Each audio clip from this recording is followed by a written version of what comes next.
SaskTel Center has been more sour than sweet for the Saskatchewan Rush. Last week's loss to Toronto left the Rush searching for answers to a problem they've never really faced before. But with a Western rival coming to visit this week, there's no better time to get the home fires burning. The Vancouver Warriors have had their own struggles this season, and they would love to add to Saskatchewan's home woes and cure some of their own in the process. The Rush and Warriors are set to collide next on BR Live.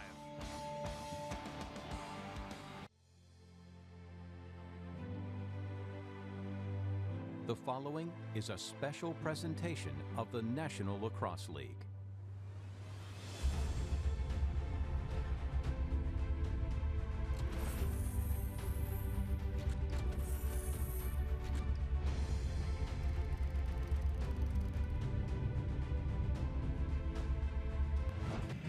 For the first time this season, the Saskatchewan Rush get to play back-to-back home games on back-to-back weeks as the Vancouver Warriors pay their one and only visit to SaskTel Center this season, a West Division battle, and we are glad that you chose to take some time and spend it with us. Thank you so much for being here. My name is Ryan Flaherty, alongside Jake Elliott. And Jake, we haven't seen these two teams meet yet this season, and we're excited to see what's in store. No, and they'll just play twice this year, and the final one will be the final regular season game for these two teams back in Vancouver.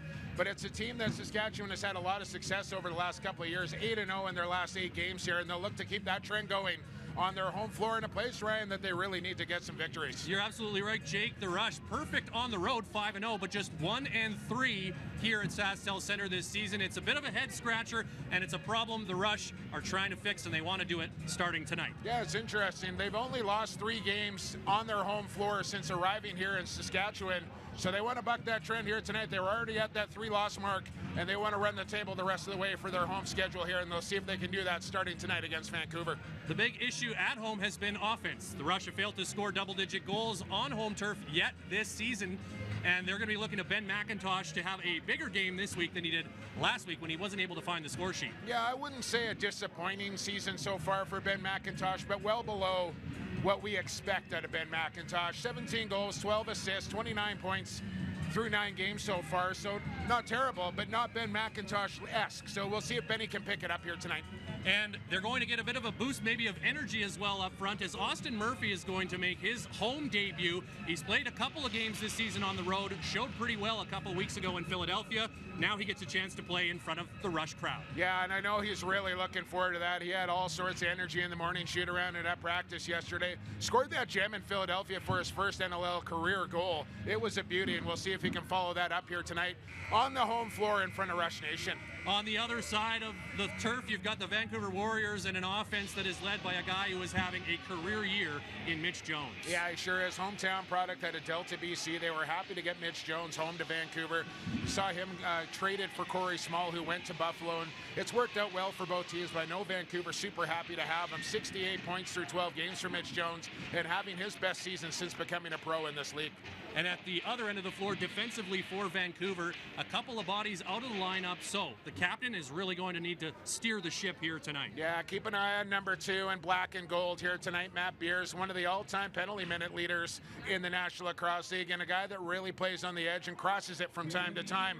But if Vancouver wants to have success here tonight, he's going to have to stay on the right side of things. They don't want to go into the penalty box against this Rush power play. So you'll see Matt Beers play physical, he'll play mean, but he's got to stay out of the box here tonight. Let's take a look at the goaltending matchup here tonight. Evan Kirk is having a tremendous season for Saskatchewan. And on the other side, you've got a guy who has officially taken over the crease here for the Warriors in Eric Penny. Yeah, Evan Kirk with just the 9 games, sitting in top 5 of goaltender stats. He'll move up as the Rush play more contests. And Eric Penny, well, Vancouver making that decision to part ways with Aaron Bold about the midway mark of the season and anoint Eric Penny the #1 goaltender. And Eric's really rewarded that decision. They put the confidence in him, and now he's playing some of the best goal since he joined the league. The Rush enter this one at 6-3. The Warriors 3 games back in that West Division at 4-8, and they're looking to avoid a 4th straight loss. Of course, the Rush trying to avoid back-to-back defeats here at home. Sets up a couple of teams in need of a victory. Should be a lot of fun here tonight. Stick around because we've got the opening face-off coming up in just a couple minutes' time. You're watching the National Lacrosse League on BR Live.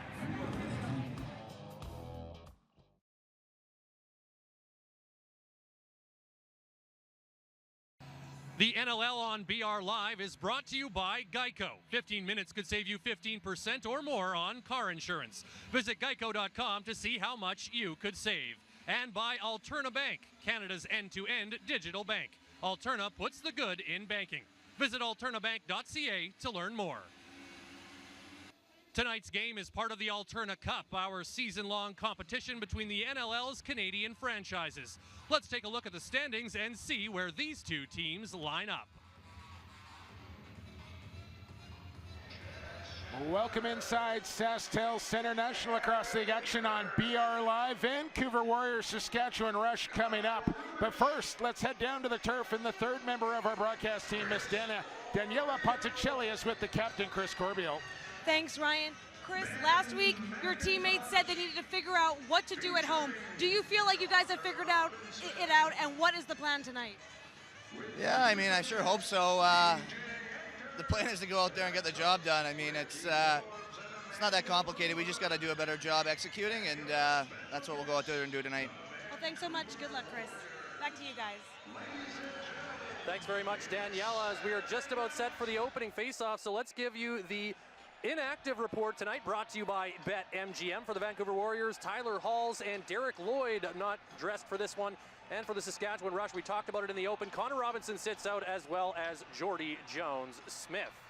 Yeah, Austin Murphy going to get a shot here tonight. First time playing inside SaskTel Center. Had his first career goal against the Philadelphia Wings a couple of weeks ago, and he's ready for Saskatchewan tonight, who will wear their lime greens with the black trim. Vancouver in their stylish whites. As Saskatchewan will move right to left across your monitor here on BR Live, vice versa for the Warriors, as we are almost set to go here. Teams are at center, ball is down, sticks are down, crowd is pumped, and blow the whistle, let's play some lacrosse. You heard the man. We are underway here on a Saturday night in Saskatoon. An earlier start than we are accustomed to in the Bridge City, as the fans still filing in here for the half-hour earlier face-off, but ready for some great lacrosse between two Western rivals. First meeting of the season, as Vancouver with the opening possession. Logan Schuss trying to work free.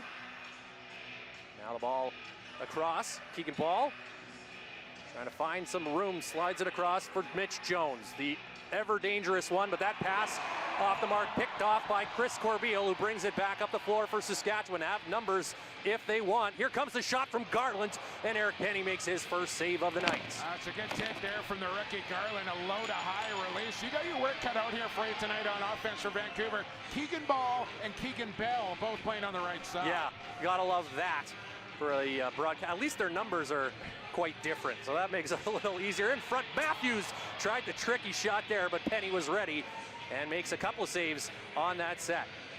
Just past the opening minute mark here in the first. Vancouver now back with the ball. Jordan McBride takes the pass. No Joel McCready tonight for Vancouver. Yeah, they'll miss number 10 in their lineup. Gives them hard work and a physical presence on offense. Here comes the first shot on Evan Kirk, and he makes that save. Look routine, and quickly the Rush back the other way. As Robert Church comes off the bench, Austin Murphy in his first action here at home for Saskatchewan, his third game of his National Lacrosse League career for the fourth-round draft pick back in 2017. Matthews looking in for Dinsdale, but the pass knocked down, and Tyler Caudron takes it the other way. Yeah, good for Murphy to get a couple of touches early in this game as well. There's a low shot stopped by Kirk, bobbling that rebound, but it is picked up by Kyle Rubish. Who else? And Saskatchewan takes over once again.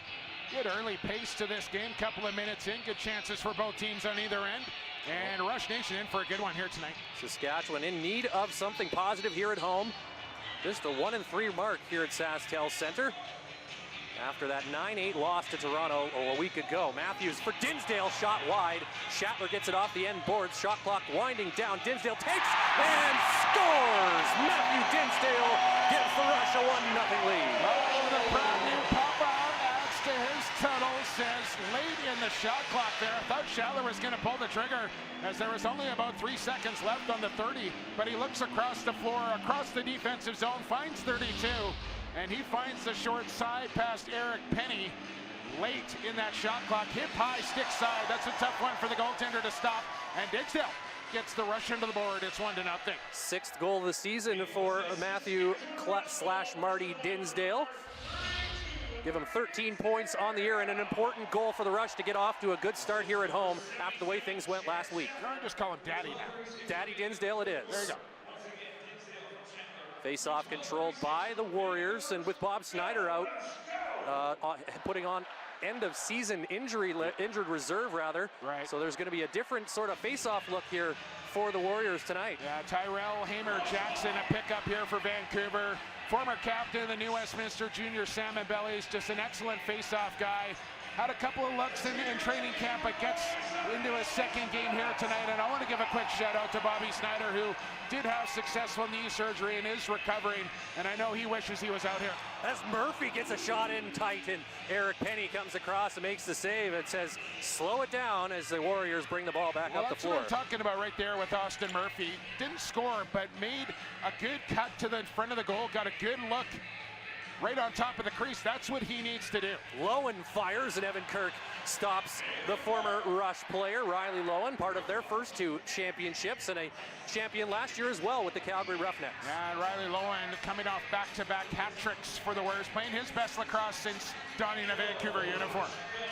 Shatler over for Ben McIntosh. A rare pointless night for Ben McIntosh last week. You know he'll be motivated this evening as it comes across for Shatler, and he scores. Climb that wall, Jeff Shatler. 2-0 Rush. I almost had to shove the referee out of the way so he could jump up the boards and do his patented celebration. For Jeff Shatler, the 15-year pro, gets goal number 2 here for Saskatchewan. Again, a good look across the floor and a backdoor cut here from 77. As Robbie Church finds Shatler streaking down that far pipe, and he bounces that one past Penny. It's 2-0 Rush. That goal coming at the 3-minute 43-second mark of the first quarter. Exactly what the doctor ordered for Saskatchewan, quickly out of the gate. Even last week, even though they had a 6-2 lead at half, they didn't score their first goal until 10 minutes into that contest. Yeah, I think that's the order of the day here for the Rush, is they want to play a full 60, both offensively, defensively, the goaltender, special teams. It was all business this weekend, practice, shoot around, and full 60 is the order. So the Warriors in an early 2-0 hole here as they take possession off the draw. Look to find their first goal of the game here. Mitch Jones is trying to spin away from Rubich, but he's knocked to the turf. Ball rolling back towards center, and Vancouver can't keep it onside, but there's an over and back call as Corbeil never had full possession of the ball there, so Saskatchewan will take possession. Probably should work in the officials. Todd LeBrouch, our crew chief here tonight, making that call. Sean Grenier, Matt Robinson, the assistants this evening, and Calvin Roseberry is our shot clock operator as Ian Wilson gets the night off. He does. And here's a break in transition. Brandon Goodwin coming down the floor, but McIntosh hounding him all the way, forces him to turn back. Lowen now takes, and a stop by Evan Kirk. Good save there from Kirk, not to leave his short side post there. Didn't leave Lowen any room. Ryan Keenan quickly up for Matthews. Working out of the corner, has Beers on him. Be a fun matchup to watch tonight, Beers on Matthews. Church backs his man down, gets the shot away, and Eric Penny makes the stop. Shots on goal, 6-4 Rush here early in this first quarter. Here is Riley Lowen off the bench. Keegan Bell jumping on the floor as well. Mitch Jones takes the pass. For Ball, now Bell. Jones has a lane. Boy, oh boy, that's a hard shot. Missed the net that time, but... Well, you want to talk about hard shots. We'll talk about when we get back from the break here. Mitch Jones with a rocket, but Keegan Bell can really let it fly. Missed the goal on that one, but watch the shot for 23 as the evening moves along. A breakneck pace through the first 5 minutes here as the Saskatchewan Rush grab an early 2-0 lead over the Vancouver Warriors. We'll take a break and be back with more first quarter action. You're watching the NLL on BR Live.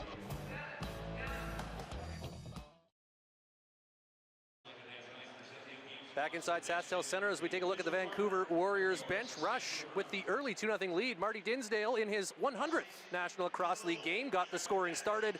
Jeff Shatler adding the second goal. So the Rush with a good start, and will have the ball here out of the reset. Yeah, out shooting Vancouver 6-4 as we're just over 5 minutes in. I think this is a good start, and I think that's going to be the focus here for the Rush tonight. Break it into 5-minute segments so they narrow their focus a little bit, make sure that they keep their foot on the pedal for the entire game. It is Saturday Night Lacrosse, the theme here tonight in Saskatoon. Makes sense. It doesn't work on any other day of the week, so might as well do it tonight. Ryan Keenan with it. Now back for Dinsdale. Trying to find an opening, gets it to Matthews inside for McIntosh. Ball knocked away by O'Doherty, who now scoops up that loose ball and gets Vancouver going up the floor. Yeah, it's a hard catch there from Maca. It's an absolute rocket of a pass there from Matthews, but he's got to put the smoke on it to deliver it into McIntosh's stick in that area of the floor, and that was what made it a hard catch. Riley Lowen. Cross for McBride, down into the corner. Spinning is Keegan Ball. Now across Lowen, inside, shoots, and a great stop by Evan Kirk. Makes the big save there on Riley Lowen, point blank.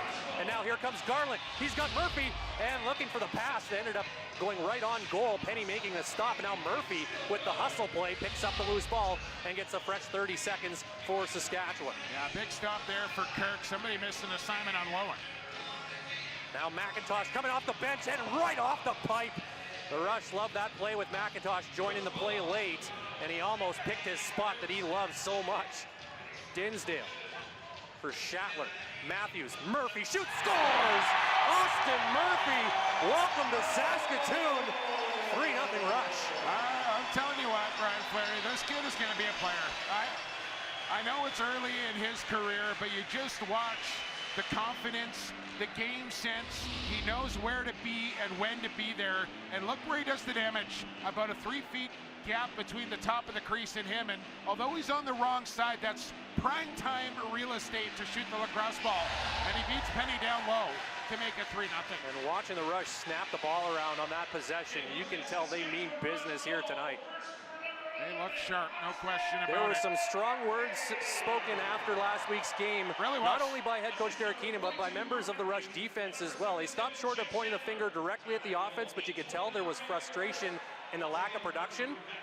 But so far, you can see a motivated offensive group here tonight. But I will say this, I think if the offense felt that way about the defense, then they would be able to say that about them.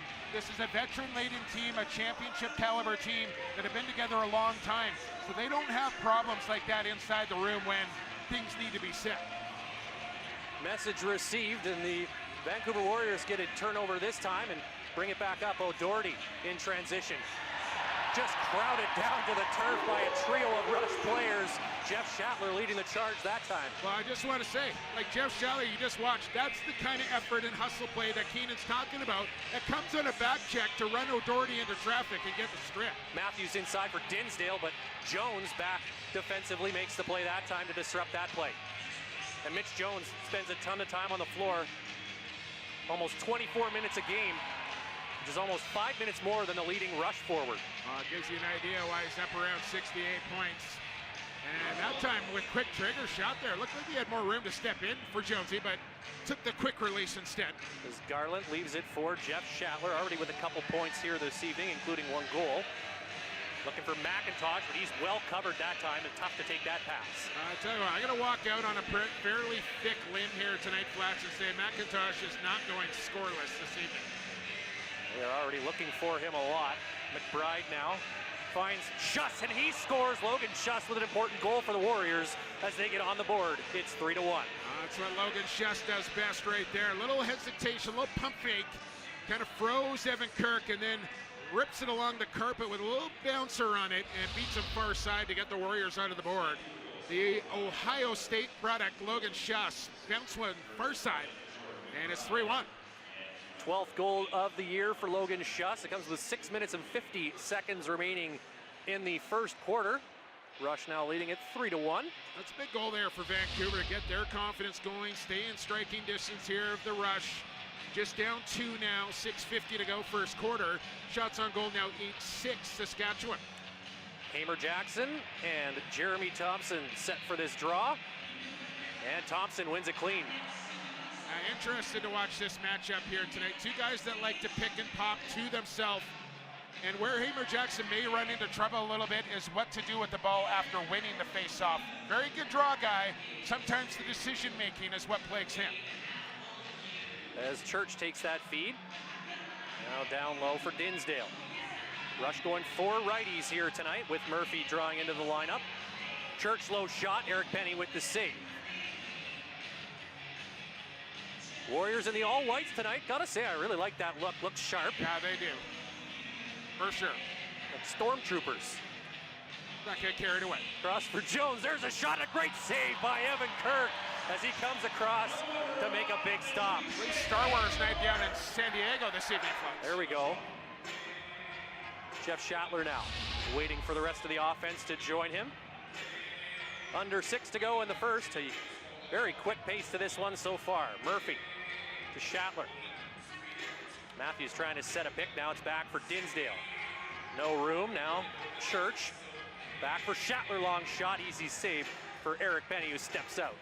Long feed up ahead. It's a good one as he finds Mallory on the run, but the Rush have numbers back, so Mike Mallory will just hang on and wait for some help. Now we'll see Mallory play some shifts up front here tonight with no Joel McCready on the offensive end. There's Lyndon Bunio getting his 4th game of the season here tonight. I really like Lyndon Bunio since coming into this Vancouver lineup. I think they're a more effective team when 97 is on that left side for them. Shot clock violation against Vancouver. Saskatchewan takes over. Jeff Schattler down for Ryan Keenan. He's played a solid season so far through 9 games. Here's a shot blocked, soaked up in front there by Sam Clare, and back come the Warriors with numbers. Clare takes the pass, takes the shot, and Evan Kirk makes a big stop. That's a great stop for Evan Kirk there. Took away the short side. Keeps this a 3-1 game with 4:43 here to go in the first 15 minutes. We're going to break. This is the National Cross League on BR Live. Oh, what? Good stuff so far? Yeah.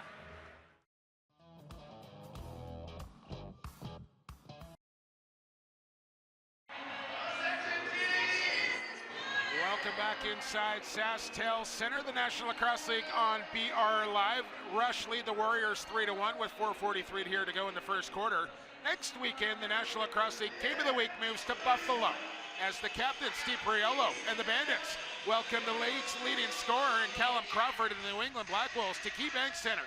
Catch all the action on BR Live, Twitter, and Facebook starting at 7 p.m. Eastern Time. Let's go down in between the benches to Daniela Ponticelli. Thanks, Jake. The Rush are working like a well-oiled, mean green machine tonight. You talk about how fast the game is playing from where you are. It is extra fast down here. And you know who's bringing the speed? Austin Murphy. He's having a great start at his first appearance here on home turf. I spoke with him just before the game. He was quiet, calm, but was very excited as well to be playing in front of Rush Nation in a big game here, a divisional battle, and I'll turn a cup battle as well. Guys? Thanks so much, Daniela. Yeah, there's nothing like playing at home. Good for Derek Keenan to get Austin Murphy, get his legs under him on the road, couple games under his belt now here in front of the home crowd as Jones takes that shot, but it doesn't reach the net. Hit a couple bodies in front. Wow. And Jeff Cornwall, taking a punishment to get that loose ball, sprints up the floor. Just an absolute bulldozer with Jeff Cornwall there. As a bit of a defensive breakdown in the Rush end there is open men all over the place, but a late stick blocked that shot. Schattler to McIntosh, he scores! There's Ben McIntosh on the board, and it's 4-1 Rush. That is vintage Benny Mac right there. The ball was in his pocket for less than half a second. In and out and into the goal. For number 90, it's 4-1. Patented Ben Mac, quick stick. Comes with 3:55 remaining here in the first and restores the 3-goal advantage for Saskatchewan. All right, good luck, Eric Penny, on this. No chance for any goaltender in this league. And a great look. Thanks for our fantastic camera work down there in the corner. Great look at that Ben McIntosh goal. And Schattler off to a nice start here. I believe his 3rd point of the evening. Another clean win for Thompson. Oh, but a good job by Mallory to come in and jar the ball loose after Thompson won that draw. And Hamer Jackson sprints down the floor, picks up that loose ball. Pass back to Matt Beers, and The Warriors will settle it down, still with lots of time to work. Mallory. Cross for Jones. Pardon me, that's Lowen. Now Keegan Ball. Gets inside, but can't connect on the pass. Looking for Mallory. He was open, too. And Rubish takes over. Jeremy Thompson bringing the ball up the floor for the Rush. I'll leave it for Matthews. And watching these offensive guys come off the bench with all kinds of urgency here tonight, the message definitely received. Matthews looking to get it back to Keenan, can't find him. Good battle in the corner now, and Vancouver finally gets to that loose ball. Rush Nation getting their first look at the biggest man in the league, and Tyson Rowe. He is a behemoth. 6 feet 10 inches. A tall drink of water, I think they call that. I would say 250, 260 for Tyson Rowe as well. Huge. There's a good defensive play and a bad pass, and quickly comes Mike Messenger the other way, runs over a man and scores! The Hammer throws it down! It's 5-1 Rush. Oh, mercy me from Mike Messenger. The Hammer, you said it, Flats, comes in, delivers the nail, and then sticks it into the back of the goal. Watch the shiver here on the replay. Messenger, scoop on the run, full head of steam. Get off me! I want to score a goal right there. And this crowd, which may be a little smaller than we've seen the last couple games here in Saskatoon, certainly doesn't sound any quieter. They are on their feet once again after that show of power and grace from Mike Messenger. That's Logan Schuss showing up on the highlight reel for all the wrong reasons right there. Big battle off the draw. Lyndon Bunio comes up with it for Vancouver, now trailing by 4. Still 2 minutes, 20 seconds to go in the opening quarter. Did I say right? I mean wrong. My goodness. A lot is happening here. It's a incredible pace, and it is not slowed down yet. McBride back for Lowen. Little swim move, shot stopped by Kirk. Rubish having a little difficulty with that loose ball, and Vancouver gets it back. Coming out of the corner, Bunio looking behind the back, but maybe a little too cute that time, trying to feed Riley Lowen. Good idea, but in that situation right there, shoot the ball, Ruck. So Chris Corbeil now with it. Patient, now dishes it into the corner and heads to the bench. McIntosh swings it across. Matthews now coming out of the corner. Church has a look, shot blocked. He had hesitated, and that allowed the Warriors to get in front of that shot. Goodwin back the other way, but it's a 1-on-2, and he will back out. Keegan Ball for Logan Schuss, who has the only Warriors goal here so far. Now Jones being watched by Matt Hossack. Dilks comes over to help as well. That pass off the mark. Matt Hossack making life difficult for Mitch Jones that time. That's textbook defense right there from Saskatchewan. Just gave the Vancouver offense nothing on that possession. Travis Cornwall down for Dinsdale. Swings it across. There's Ryan Keenan. Waiting for Schattler to get on, and now here comes Murphy to complete the change. Schattler trying to get away from Mallory. Nobody open now. Gets it back to Keenan. Fires and scores! Ryan Keenan's on the board, and the Rush have 6 here in the opening quarter. Oh, check the rooftops, Ron Flaherty. There's a sniper in the building, and he's wearing number 15 in green.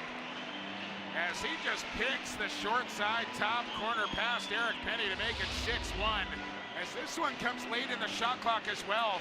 Beers a little slow to close the gap. Keenan comes over the top with some heat and finds the top corner. It's 6-1 Rush. 6 different goal scorers for Saskatchewan as Ryan Keenan nets his 15th of the year.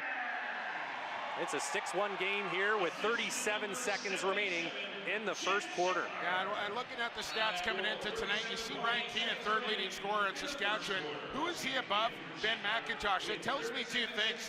Ben's having a bit of a down year, and Ryan Keenan's having a really good year so far. I would expect that to maybe flip-flop as the season goes along, though.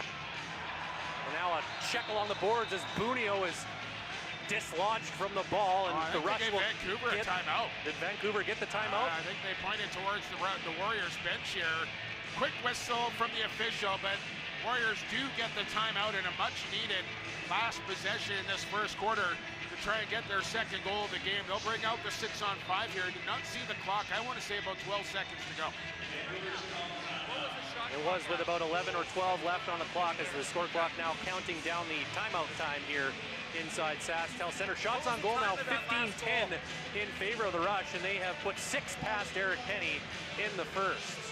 Out of town scoreboard here tonight, Ryan Flaherty. Game already in the books from New England, or excuse me, from Philadelphia, but it was the road team, the New England Black Wolves, pulling out a 9-7 victory to take the season series over the Philly Wings.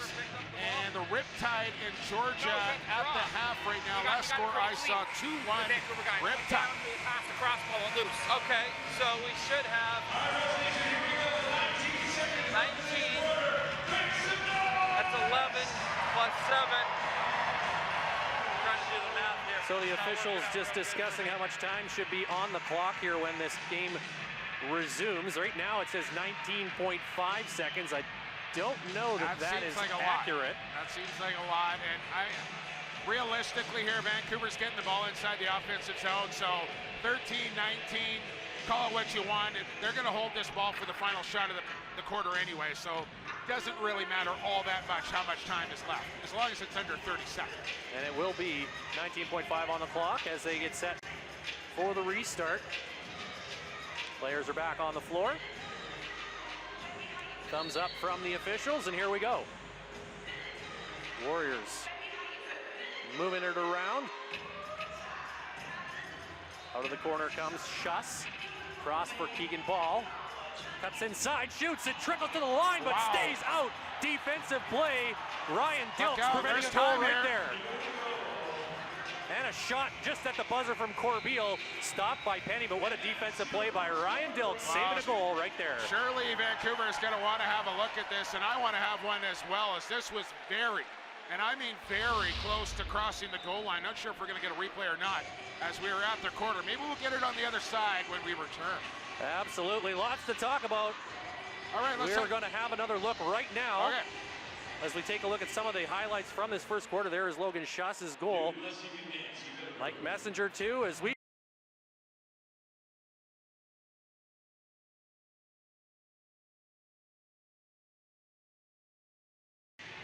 welcome back inside SaskTel Center. 1 quarter down, and the Saskatchewan Rush lead the Vancouver Warriors 6-1. As the officials were actually going to take another look at the play right at the end of the quarter, the Warriors had a very close call. Yeah, it was an interesting situation as it was going to break right at the end of the quarter, so they want to have a look at this. It clearly trickles through Evan Kirk and starts rolling towards the goal line. Watch the stick of Ryan Dilks right here, reaching, and that's no goal. Good stop. That thing's going in the goal unless Ryan Dilks stops it. What a play by this second leader in caused turnovers there in Ryan Dilks. Came into the contest with 21 on the season. That's on pace for more than 40. Oh yeah, and he sat out all last year. Unbelievable. Hasn't missed a beat has Ryan Dilks.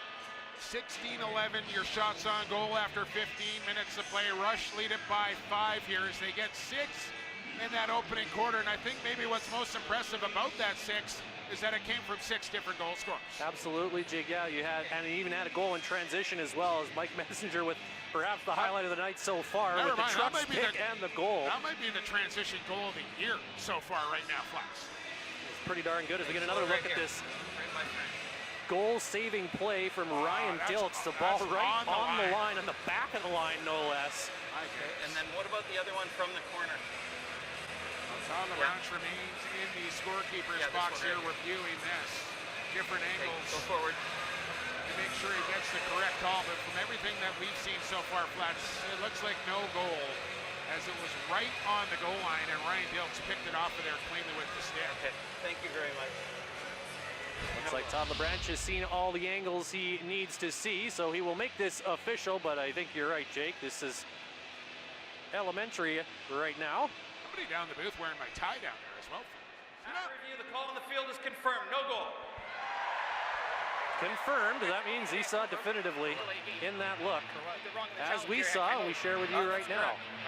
So it remains 6-1 Rush. No, sorry. It came right at the end of the quarter, so they should take this thing to center here and face it off. As Corbeil got the late shot. Let's listen in. 5 on 5, right? No, it's 5 on 4. You're going to be down because you guys use the ball. Right? No. Yes. Power play. Yeah, okay. So there was a penalty called right at the end of the frame as well, as Mike Mallory's heading to the box. Now, he's the in-home player, so might have been a too many men situation or an illegal substitution. Could be a bench minor. Let's listen to the call here for Todd as he'll make the announcement.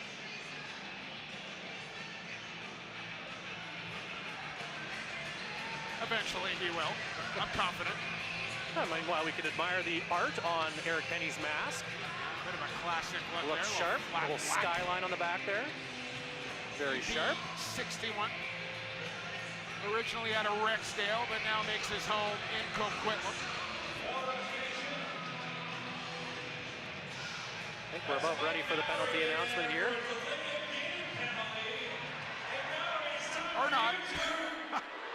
They're calling it delay of game, apparently. So I don't know, maybe at the quarter break whether they threw a flag trying to delay the game to make sure that they got a look at that replay or not. But it is a bench minor for delay of game on Vancouver. So bit of a strange situation because it comes at the end of a quarter break. Normally the Rush would get possession off the penalty, but they will take this to center and face it off. To start quarter number 2, ball down, sticks down, blow the whistle, let's play some lacrosse. So the Rush going to work on the power play, and Jeremy Thompson, the savvy vet, with the old kick play to win that possession. The Rush coming in with the 7th ranked power play in the National Lacrosse League, clicking at 46.8%. The Warriors penalty kill ranked 8th at an even 50% coming in. There's a shot from Church, but it's wide of the goal. Bounces up high, and Matthews pulls it down. Still 10 on the shot clock. Matthews takes that shot right off the pipe, but this time Beers is able to scoop up the rebound and head up the floor. Down for Jones, who stays out to kill these penalties as he is lethal. 3 shorthanded goals for Mitch Jones this season. And they got Robert Church trapped out on defense right now, but they are up a man, so 17 will just sit in the middle and be a bit of a safety valve here. Still 5 on the shot clock. Long bid from Jones is blocked. He just flips it back. Smart play there from Jones, at least to prevent a quick breakout by the Rush. Robert Church will set things up. So with that delay of game penalty, Vancouver loses their challenge as well as they took their timeout, remember, in the first quarter. So it's a bit of a different look to this power play too, with Keenan at the top of the formation, and we were seeing this a bit in practice last night. Playing a little bit more of a quarterback role. Keenan takes the shot, it's stopped, but the rebound back to McIntosh, and now Ryan Keenan with a fresh 30. Matthews inside McIntosh, and a good save by Penny, sliding to his right. That's right where 90 likes to do his damage. That's the sweet spot there, set up for Matthews. Better stop by Eric Penny. The Rush, oddly enough, with just 3 power play goals on home turf this season, and it looks like they're going to go 0 for 1 here with just 10 seconds remaining in the Warriors minor. Still need to clean up the penalty kill as well. That sits dead last in the league. About a 2-second differential shot clock and penalty time as that long shot is stopped by Kirk, and Messenger starts the run up the floor. Kyle Rubish with the ball. We talk about Marty Dinsdale being a proud papa. Kyle Rubish now, and his partner expecting as well this summer. Baby Rubes on the way. Mark Matthews shakes off a check from Mallory, sends it across. Chance for Murphy, goes behind the goal, diving dunk play, stays out of the net. Keenan making a bid from behind the net. Not a bad effort late in the shot clock. Might as well try something. Just over 2.5 minutes gone here in the second quarter, and it's 6-1 Rush. All the goals coming in the first. Now Jones with it. Mitch Jones into the middle for Ball, and he is hammered. Can't get the shot away as the defense just closed in around him in a lightning fashion. Call that one the Malachi Crunch right there, Ryan Flaherty. Messenger sometimes will stay out for the odd possession. It looks like he will for this one. Set some picks. Penalty call coming.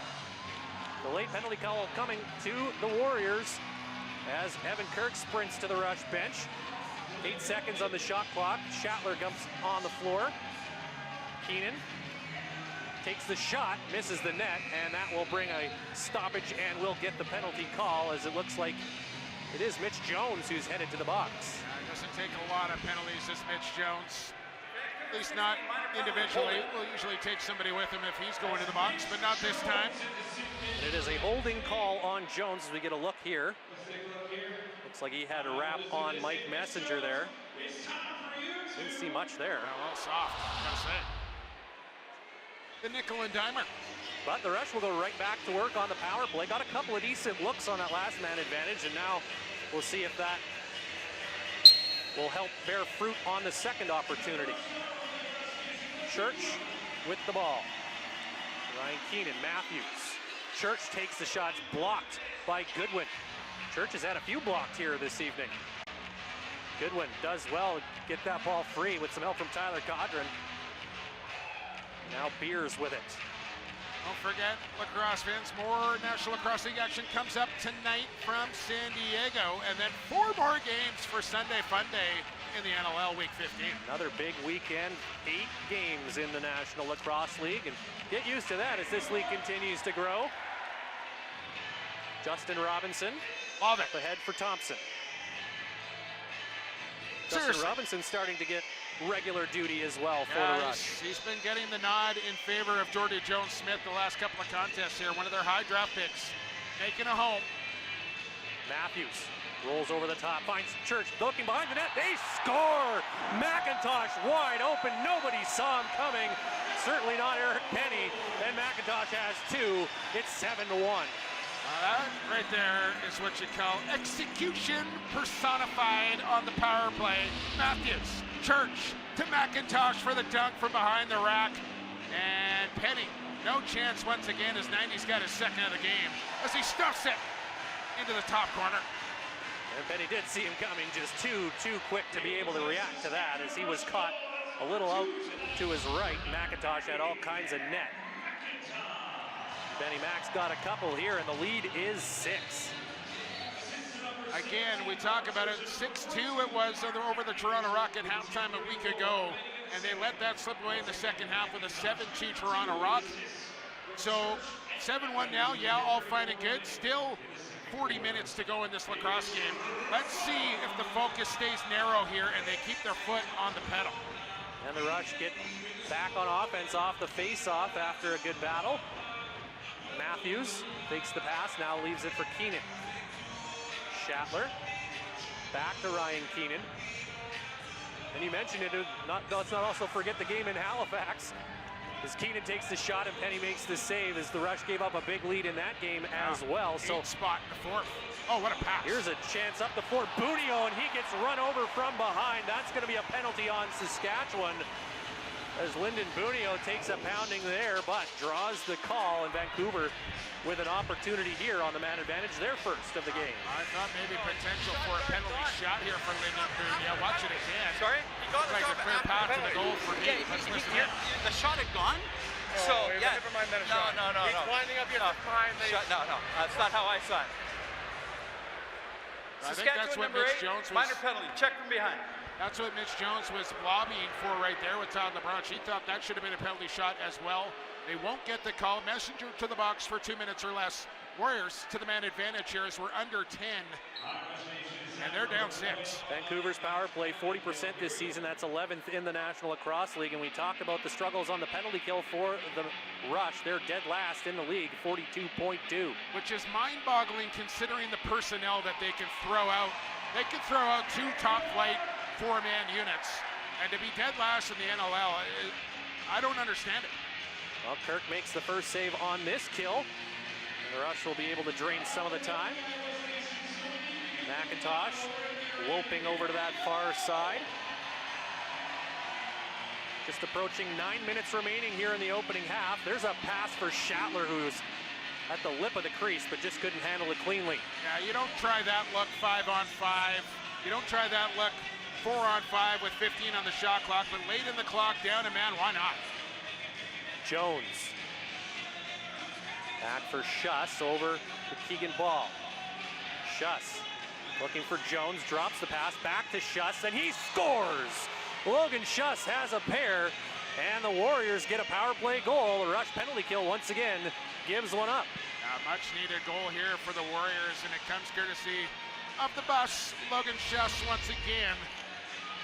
It's just a little around the horn, flip it over the shoulder. Jones gets it back to Schuss up top and just crank it over the top. Into the back of the goal it goes. Rush now out by 5 here, 7-2, 8:40 to go. And back to 5-on-5, we go to center floor. Interesting to watch Mitch Jones tonight, because last week against Georgia, the first time all season that he was held without a goal, and just 3 points in the game before. So you know Mitch Jones wants to break out of, by his standards, a little mini slump here tonight. Absolutely, another clean win for one Jeremy Thompson. Now 3-1 Riptide. Remember, Riptide's only victory of this season came against the Georgia Swarm. Matthews barging towards the goal. Takes the return feed, but can't get the shot away as he had Caudron on him. Vancouver gains possession. Quickly up the floor. Good job by Claire. Had to use all of his frame to catch that pass. Rolls it for Jones, but Ryan Dilks add another CTO to his total. That's well done. Coming from behind. And Dilks staying out now. Nobody open in front of the net. Now he'll head to the bench. McIntosh directing traffic with his head. Sorry, Schuss and Jones trapped on defense here, Flats. Matthews, see if he can take advantage. Across, looking for McIntosh, but a stick getting in the lane of that pass. And Schuss now doing everything he can, using every part of his body to get that ball away from Ben McIntosh. Keegan Ball, across. Jones thought about a shot. Now McBride takes it. A good stop there by Evan Kirk, who hasn't been all that busy here in this second quarter. Shots now 21-17 in favor of the Rush, but that was a big stop right there. Huge stop from Evan Kirk. One of the best looks of the evening, courtesy of Jordan McBride. Stared down by 35, Evan Kirk. And that will take us to a timeout here as we are just past the midway point in the second quarter. The Warriors have got a power play goal, but they still trail by 5. It's 7-2 Rush here on BR Live.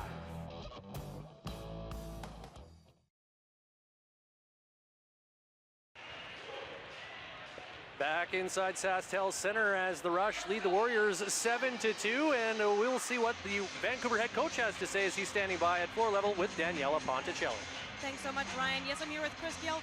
Chris, not the start you want. Rush have had hot starts, though, and have had mixed results at the end. What needs to change right now? What adjustments need to be made? You know what, we got to take advantage of our opportunities, stop turning the ball over, and you know what, keep on making stops in the back end. They started hot, but it's a long game here. Things can happen.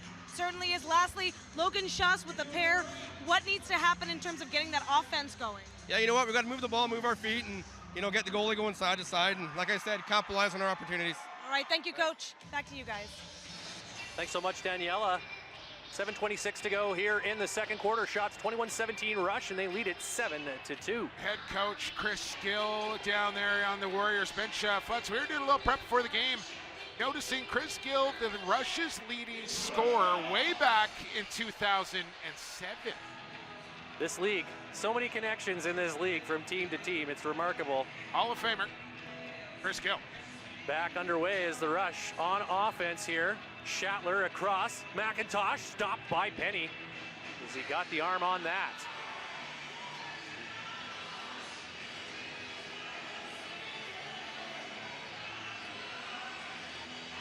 Fans, watch all the action from around the National Lacrosse League this season on BR Live. Choose an annual, monthly, or per game pass.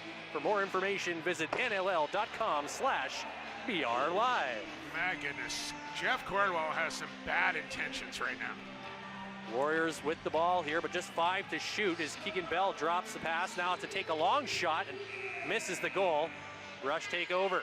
Look up. Matt Hossack quickly up for Schattler, takes the shot, looking cop corner. Just getting a piece there was Eric Penny. Good shot, right corner to shoot for, and Penny just made a better stop. Quickly back the other way comes Goodwin with a laser shot, but Kirk with the save and quickly up for Garland. Garland with the breakaway, here he comes, he takes it, Oh, and just got checked from behind. Good job to disrupt that shot, as Garland wasn't able to hit the net. Things opening up here in the second. As if it couldn't get any faster. Keegan Ball settling things down now as Jones takes the feed. Now rolling over the top. Lowen, the ball. Nice pick from McBride. Comes across to Jones and an arm save by Evan Kirk. Thompson shrugging off that check from McBride, and Justin Robinson takes over for Saskatchewan. And heads up play there for Ryan Dilks to park himself out at center. There was no way Robinson was beating the 8-second count with his legs. Ball moves faster than the body and moved that ball up ahead. Matthews stumbles on the turf, and that didn't look good for Mark Matthews as he went down awkwardly, and he's checking his chiclets right now, but the play continues. Keenan now in front for Murphy in a low shot. That hit the outside of the post, I thought. It will be a reset and brush ball, yes, as the officials converse about it and I want to see a replay here of this hit on Matthews from Mallory. Just watch the grill and a little can opener there, and both players taking a rough ride there, and Matthews gets up checking the front teeth. I think it's going to be okay, and Mallory, or is it Hawksby that's down here on all fours? It's Ian Hawksby, 88. Let's send it down to floor level and see what Daniela saw on that play. Well, Ryan, right now I have a look right now at Mark Matthews, who is still getting checked out, still feeling a bit sore. We do see Vancouver Warriors trainer out there walking back to the bench, but that was a nasty hit. It was pretty tough, and there were just lacrosse sticks lying on the ground for what felt like an eternity. Bizarre to see sometimes down here on the floor level, but the pace of the game has changed a little bit too. It was slower, and then that massive hit just happened. Guys? Thanks a lot, Daniela. Yes, 5:08 remaining here in the second, and it looks like both players, well, we'll see as Hawksby's actually perhaps looks like he might head down the tunnel. Get further inspection here, so we'll keep an eye on his status as this game progresses. And you know he's got to be dinged for the Warrior Ian Hawksby if he's going down the tunnel. Seasoned veteran here in the NLL, as Keenan can't take that pass as he had Codron all over him. Warriors running it up the floor, but 4 green sweaters back, so Vancouver will settle it down here with 20 on the shot clock. Jones can't get around Murphy, who's out there defensively. Bell. Now Jones leaves it. Takes the pass. Murphy watching him, gets it inside. They score! It's Lyndon Bunio with the goal. And it's a 4-goal deficit as the Warriors inch a bit closer.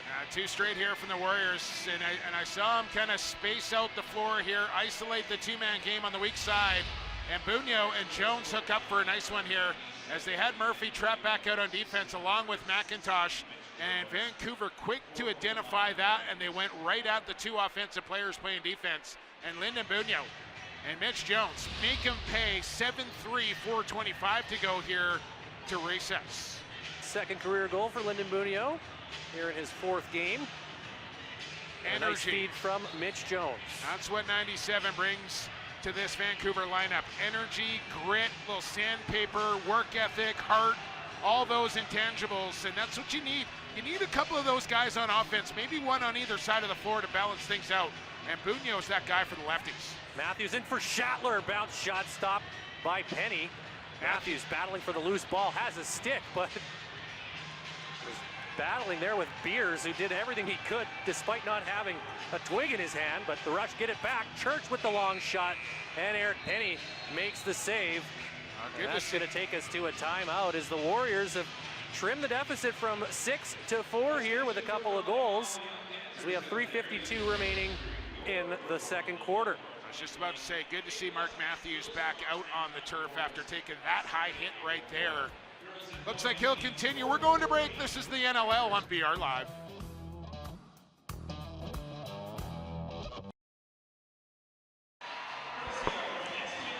Back inside SaskTel Center, Saskatchewan Rush leading the Vancouver Warriors 7-3, and we talked about it earlier. The Rush have won 8 straight regular season games against the Warriors.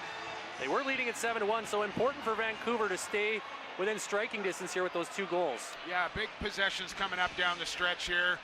I think if they can keep it within 4, Vancouver's next goal in this game, I know that's cliche here, Flats, but next goal, if whoever gets it before halftime here, if it's just one, it's going to be a real big one.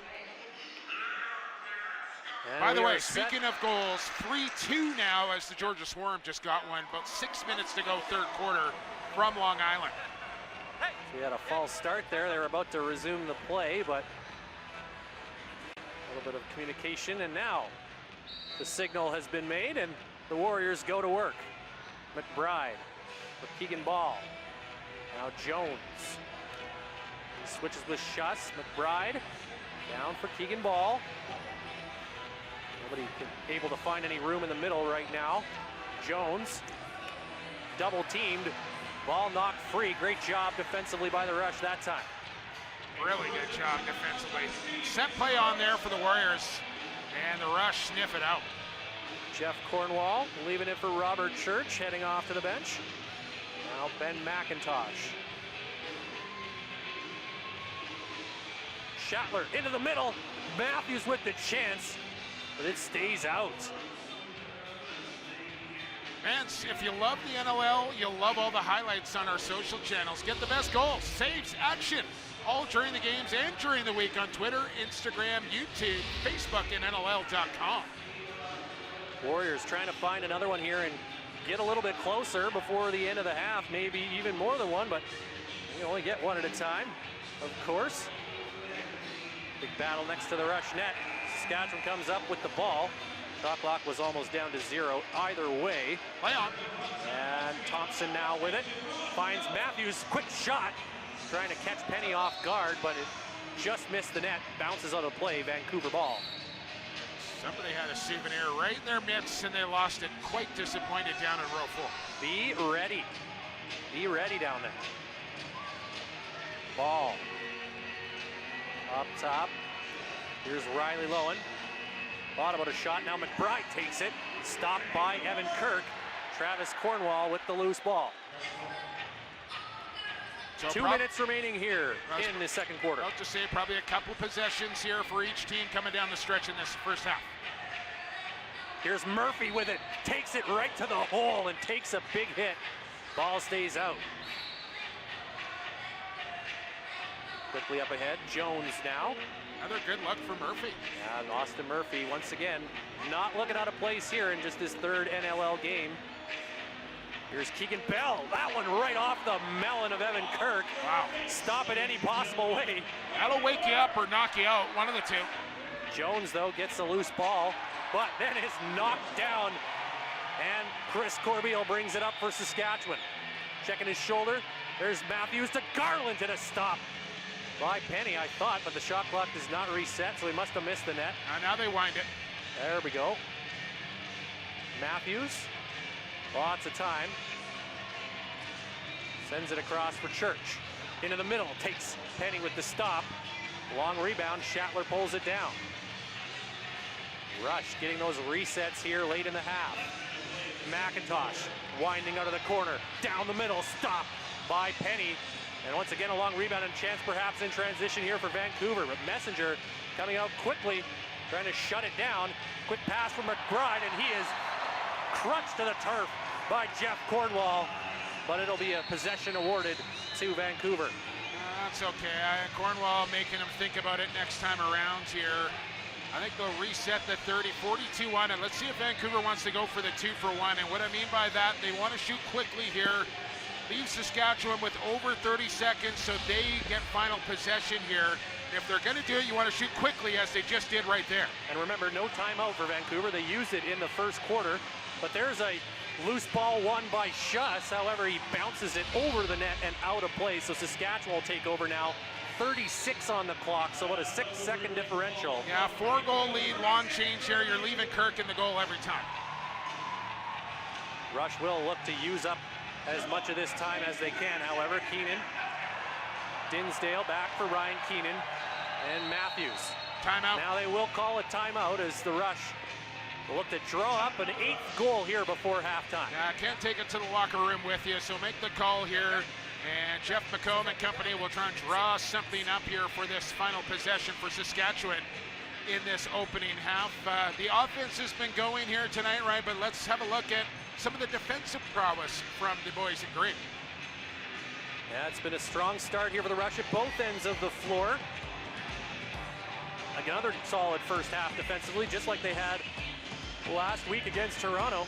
Really suffocating, swarming the ball with multiple bodies.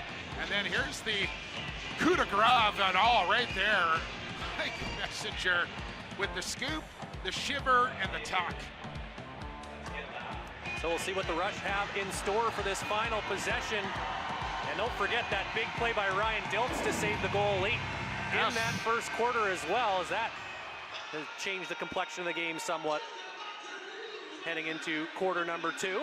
4-2 Riptide now. Flats working their way to the end of the third quarter in New York. If they win that, they might lobby for an all-Georgia schedule next season. Right, now just play them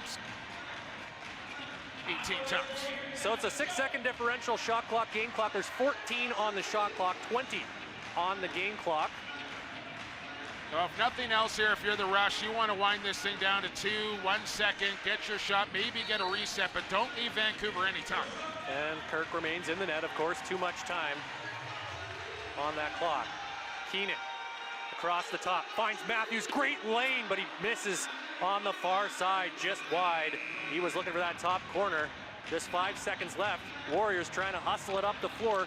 Goodwin bodied by Messenger, and that will do it as the Warriors unable to get a shot away there.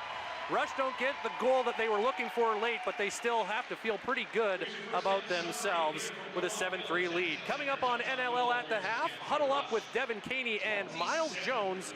Highlights and analysis of the first half and a look around the league, all coming up at the half. And it was a pretty good one for the home team, Jake, especially that first quarter. Yeah, 27-23, your shots on goal, but the Rush get out to that 7-1 lead. Vancouver chips away with a couple to get themselves within 4 with 30 minutes to go. Half a lacrosse game to play here from SaskTel Center. Nothing decided yet. Big 30 minutes coming up. And we will have a special guest as well with us a little bit later during NLL at the half. But before we get to that, let's send it down to floor level where Daniela is standing by with Logan Schuss. Thanks, Ryan. Logan, you're responsible for 2 of those 3 goals on there. I know it's not the start you wanted, but what has it been like to play at the pace that was basically set by the Rush to start the game? Yeah, you know, we know they're a great team, a fast team. They got a lot of weapons on defense and offense that can run the floor. So we know it's a game of runs, right? They had their run. We got a couple goals back there, so we just got to come out strong in the third. And we also know in this league, no lead is safe, and the Rush have had their hot starts and have fizzled at the end. So for you now heading back into that locker room, what is going to be that major adjustment, especially on the offense? We just got to get our shots, right? We were lacking a couple shots there in the first quarter, and we found our rhythm in the second. So if we can keep that up in the third, we'll find some more goals for us. I always like to ask this of players, what really is the biggest threat out there when you're on the turf with these guys? Getting run over by Mike Messenger there, that's my biggest threat. So I'm going to stay away from him in the second half, so that's my next goal. All right, yeah, time for you guys to lay the boom. Thanks so much, Logan. Back to you guys. Gold from Logan Schuss. Gotta love that attitude after taking the truck from Mike Messenger. That was beautiful. Logan, one of the good guys in the league, and good sense of humor there. NLL at the half coming up. You're watching the National Lacrosse League on BR Live.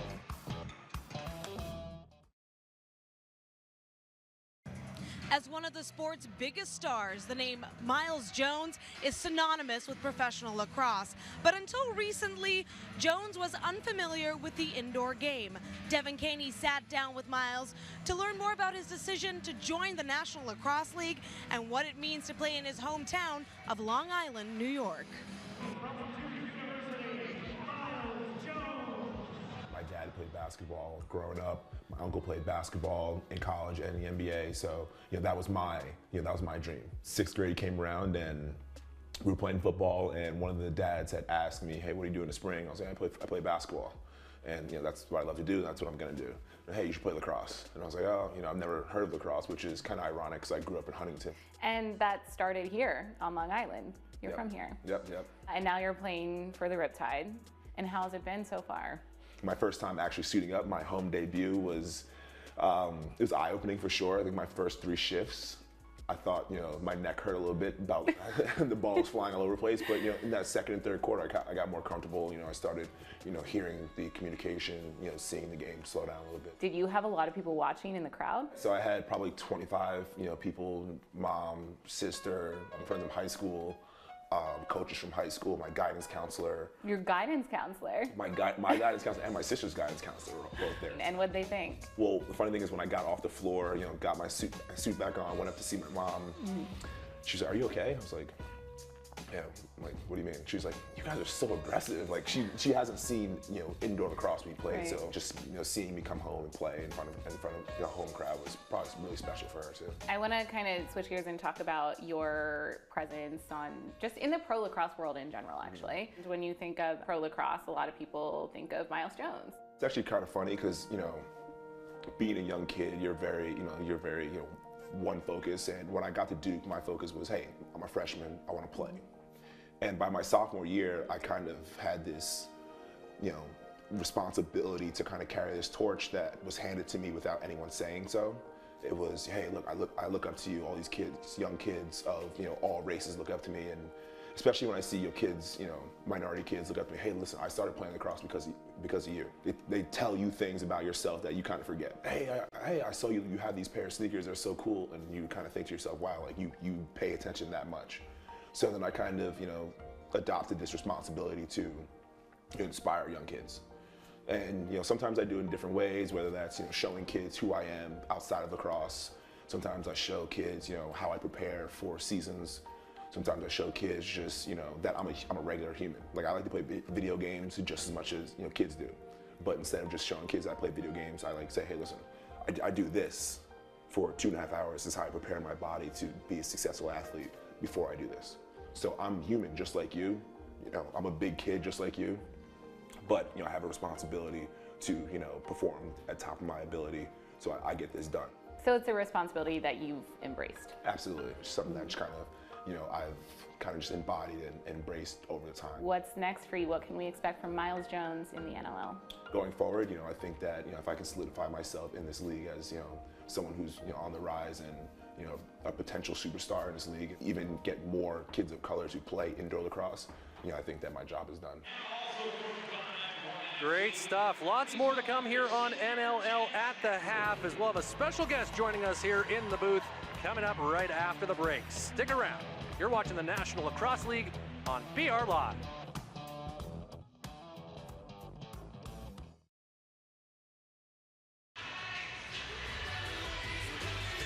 Back inside SaskTel Center as the Rush dance crew do their thing here during halftime. Rush leading the Vancouver Warriors 7-3. It's been an exciting game, and it's not just lacrosse. We have a special guest here with us, none other than the emergency backup goaltender himself, David Ayers, here in Saskatoon. You were here last night for a hockey game, and you stick it around because there's a connection between you and the Rush. Tell us about that.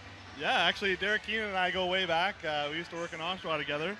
And as soon as that game happened for Carolina, he texted me the next day, say congratulations, and he wanted me to come out here. So here I am. Well, maybe we'll start there. You came out to morning shoot around this morning. You put the goalie gear on, which was just fantastic. I got to take a couple of shots at you. So did the coach, Derek Keenan, who kind of stepped in and he sniped one on your top corner. How'd that one feel? Yeah, that's his claim to fame right now. When we played shinny together, he used to go bar down apparently on me, and he did it again today. So what can I do? Well, tell me about now you've tried out lacrosse goaltender. Of course, you played hockey goaltender. Tell me about the two biggest differences between the two positions or two sports. Yeah, they're fairly similar, except for the fact the ball comes from the air and the puck comes from the ground for the most part. So I liked it. I had a lot of fun out there. I'd like to do it again. And you played a little bit of lacrosse when you were younger, right? Yeah, I grew up playing forward for lacrosse, so never a goalie, but it was fun today. I mean, you're from Whitby, obviously, so you have to play lacrosse growing up, right? Yeah, that's the thing in Whitby. They got a couple of good teams out there. So if you didn't play lacrosse in hockey, they didn't look down as you as a Whitby guy. So just take us through this last couple of weeks for you. The got called into duty in that game between the Leafs and the Hurricanes, but you've been going all over the place doing all kinds of appearances. What has this sort of ride been like for you since that fateful night? Yeah, it's been definitely different. Yeah, my life is not what it used to be, that's for sure. But I get to go to a lot of cool places now. I meet a lot of great people. So, coming here, you see the fans and how passionate they are about the sports in this town. So, it's great. Well, I kind of asked you, like, you step into that game, you let a couple of shots go by you, but you go on to win the game, and which just had to be so surreal for you. But then the ensuing 2 weeks, like, you go on the Stephen Colbert show, you're on Good Morning America, and I asked you, like, what was the bigger deal to you, playing in that game or everything that ensued afterwards? And you almost said, like, it almost feels like you didn't play that game now. Yeah, it's true. It doesn't feel like I played that game unless I go back and kind of watch it.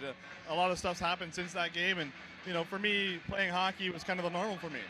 So this isn't really the normal for me. Yeah, and I was talking with your wife while you were out there taking shots, and I said, well, how does this kind of work? Like, how did you become, all of a sudden, you're going into this game?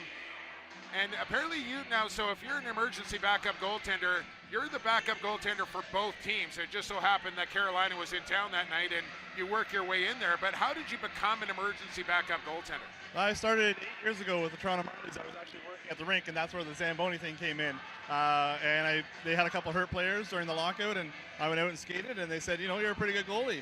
And it kind of went from there, and now I'm here. Did you ever think that day would come where you'd step onto the National Lacrosse League ice and face shots from NHLers? No, I didn't think at all. I started with the AHL guys, and obviously moving on up the leagues, right? So eventually got there, and all the equipment guys used to bug me all the time. You get ready, you're going in, and you don't believe it, and then all of a sudden you're in. Paycheck probably a little bit better too, huh? Yeah, it's not terrible. It's your first visit to Saskatoon here, and obviously your first time in the barn here for a Rush game. Maple Leaf Gardens is quite the atmosphere, I know, but or rather, Air Canada. Yeah. So, but what is it like now? How does this atmosphere compare? This is great. The people love it here. Right? The sport is huge in Saskatoon right now, and the players, I know that, talking to them this morning, they love the fact that the crowds are so big, and I think it's great here. You had some time on the bench earlier. That was a fast-paced first quarter. What was that like, just comparing the speed? What were your impressions of the game so far? Yeah, the game was really quick in the first quarter. They had the boys ready to go, and they were out there, and they were playing their hearts out in that first. We're going to take a look at some of the stats now from the first half presented by BetMGM. And David, what stood out to you most about that first half? I just like the work ethic and the attention to detail. They really locked it down in that first quarter that I saw, and I didn't really see too much of the second quarter, but that first quarter they really locked it down. They played well. You're getting to see a different side of Derek Keenan, maybe, the guy that you used to work with? Yeah, no, he was great all the time. He's fiery at times and a couple times on the bench, but that's the passion. He loves the game. Well, I'll tell you what, David, expansion happening rapidly here in the National Lacrosse League. After seeing you out there this morning, don't dust off that gear too quickly, but we may need an emergency backup goaltender in the NLL one day, so stay sharp. Yeah, I'm ready to go. If they need me, I'm in. That is David Ayers, the emergency backup goaltender, everyone's favorite.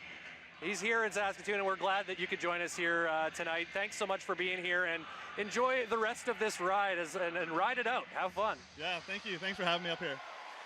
We're going to take a look at some more highlights from the first half as we send it to break as the Rush lead the Warriors 7-3. Thanks again to David Ayers for joining us here at halftime. You're watching the National Lacrosse League on BR Live.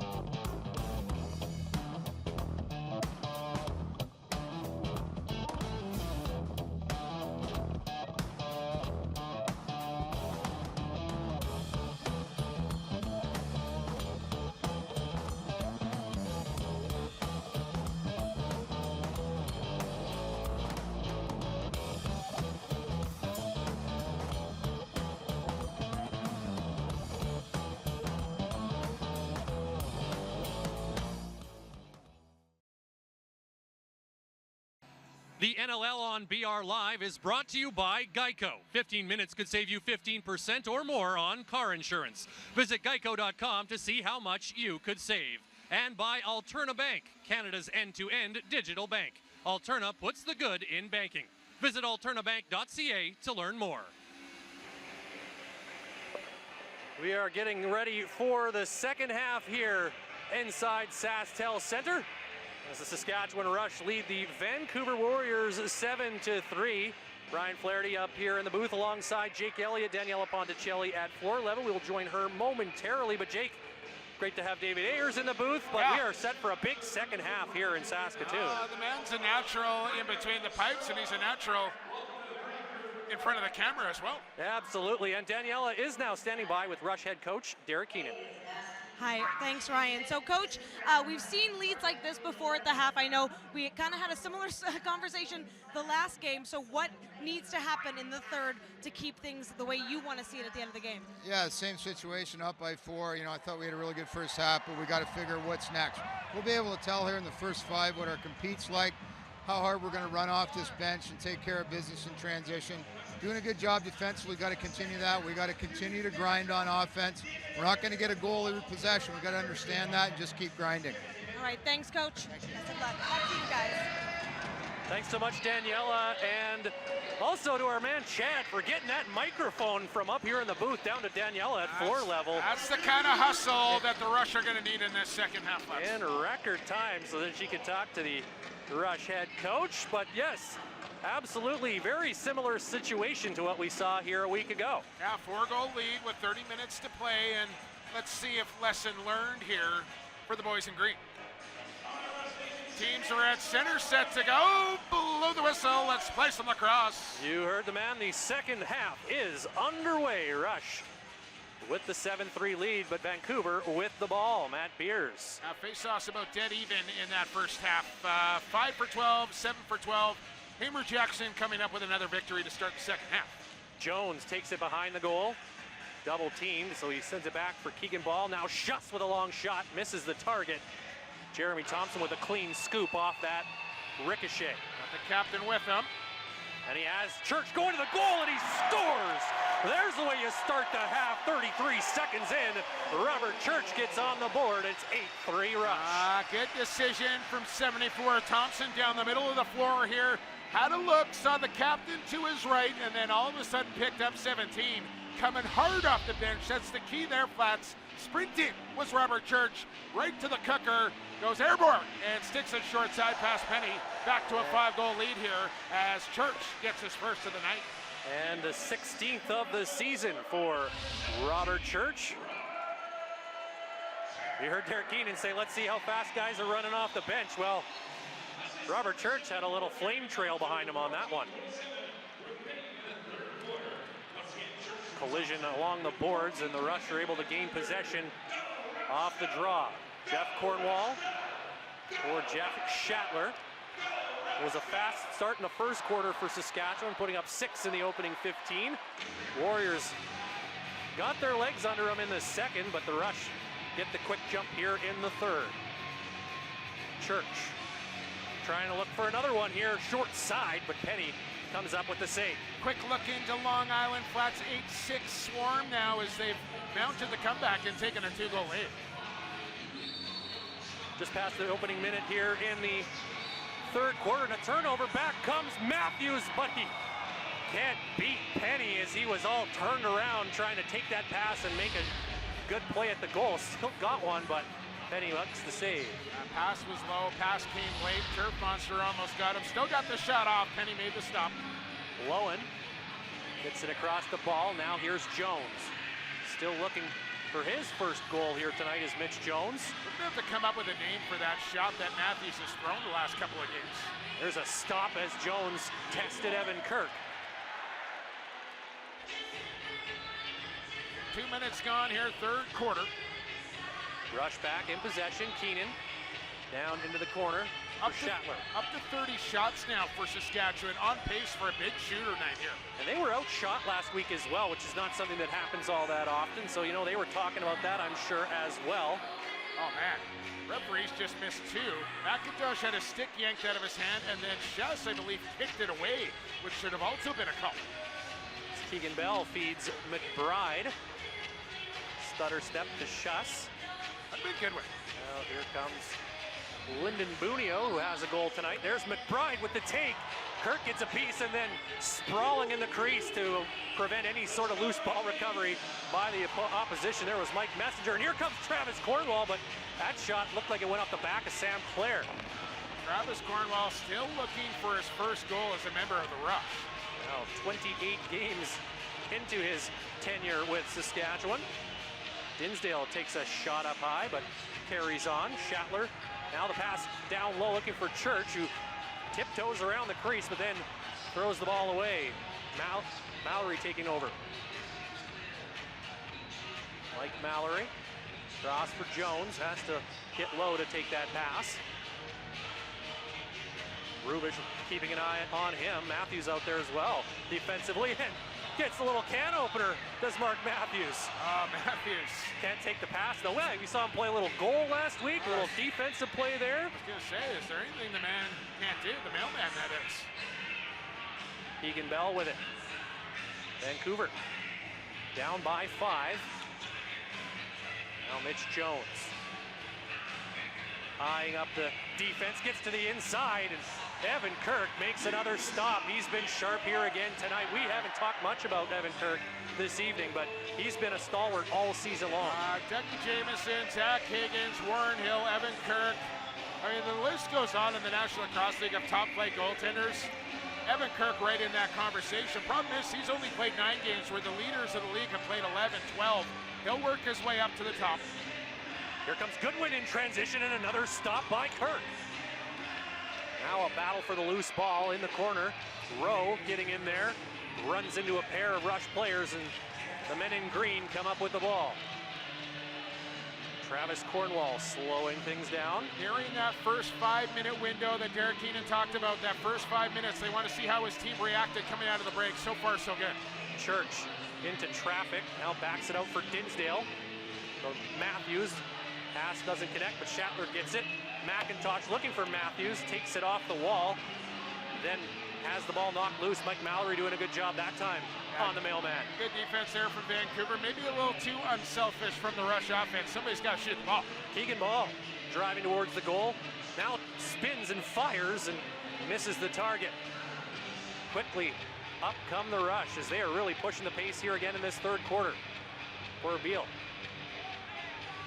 Now we'll allow the offense to jump over the boards. Ryan Keenan or McIntosh, who has 2 goals this evening. There's a shot from Murphy, and Eric Penny sits down on top of that. That will take us to a timeout as the Rush get the goal to start the half. They now lead it 8-3.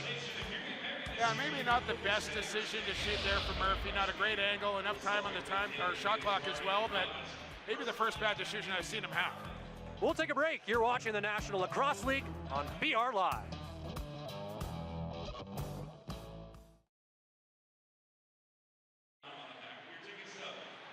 Welcome back inside SaskTel Center. Look at that beautiful graphic. Next weekend, March 13th, inside the Saddle Dome in Calgary, Alberta, Alberta Cup matchup.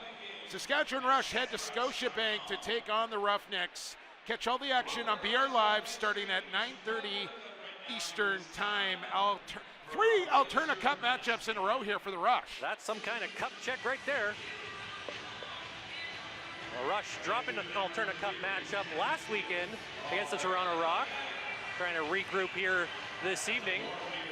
So far, so good, but still lots of time left for the Warriors to change the narrative.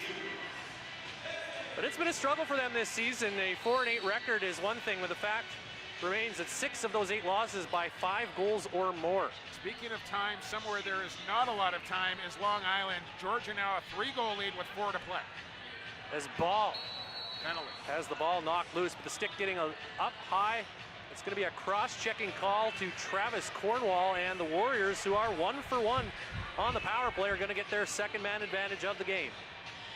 Yeah, Cornwall, not an intentional high stick here. It just kind of rides up the shoulder pad of number 20, Keegan Ball. He got his stick up, but an easy one for the official to make. And Warriors 1 for 1 on the power play. If I'm not mistaken here tonight, Flats another chance as Cornwall will sit for 2 or less. And it was Logan Schuss who scored on the power play in that first half. That was in the second quarter. So Vancouver going to work. Ball and Schuss back and forth. Now Jones gets a pick from Schuss. Now gets the return feed. Shot going off the outside of the post. It'll stay with Vancouver. That's about as close as he can come without scoring right there for Mitch Jones. Jones, you know, he is eager to get one in the back of the net here. In a bit of a scoring drought right now. That can change in a hurry as Kirk gets his left foot on that shot. Big stop that David Ayers would be proud of. Warriors maintain possession. Jones for Schuss. They switch sides and some motion now on this power play. There's a shot, doesn't find the net. And picking up the loose ball is Ryan Dilks. A 2-on-1 perhaps, but quickly out the back door comes out Doherty, and Dilks shakes him off, gets it to Messenger, and now the Rush will slow it down. Messenger's a left-hander there. That might be a different situation, but two righties coming up. Smart decision to pull that ball out. Minute to go in the Cornwall Minor, 8:20 in the third. Shots on goal now, closing the gap for Vancouver on this power play. It's now 31-29 overall in favor of Saskatchewan. Church with the low shot, scores! Oh my! That came out of nowhere. Robert Church with the shorty. It's 9-3. Short-handed. Go take me to Church bar down, Bobby. That one came from Regina, Ryan Flaherty. Outside the restraining line here. Short-handed, shot clock winding down. Triple team on 17. What am I going to do? Load it up and fire it home. 9-6 Saskatchewan. So Robert Church with back-to-back markers here in the third. And the Rush are back out to a 6-goal lead, matching their largest advantage of the game. Oh, watch the shot clock in the background there. Down to 1 second as he pots that one. Big goal. And shorthanded a bit for the Rush and Robert Church. Back to that 6-goal lead. And they win the face-off as well, so a chance to kill a lot of the remaining time on this penalty. We talked about the struggles on the penalty kill. What a bonus if you can kill this off and score a goal. Yeah, it's like scoring twice, really. Murphy out here as on this penalty kill unit, along with McIntosh, Matthews, and Shatler, looking for Murphy, who made a cut to the goal. That'll be a shot clock violation, but now just 14 seconds left in the man advantage. I know I keep harping on it, but this Austin Murphy has great game sense. He knows exactly when to cut off ball and where to go on the floor. Time winding down. Penalty has been killed. Vancouver still with 15 to shoot, however. There's a chance in tight. Wow. Kirk with another great save. Riley he is dialed in here tonight. Absolutely naked on top of the crease, and Kirk says no. And how hard does that have to be when you are the opponents and you're looking at a goaltender who's playing that well and you're facing a 6-goal deficit? It's demoralizing. It's dejecting. McIntosh feeds it down into the corner for Church. Now in the middle, Keenan fights off a man and gets a good shot away, but Penny with the save. That is a real good stop there for Eric Penny. Had to fight that one off from Keenan. Warriors need something here, trying to get something going in a positive direction. Trying to avoid a 4th straight defeat tonight.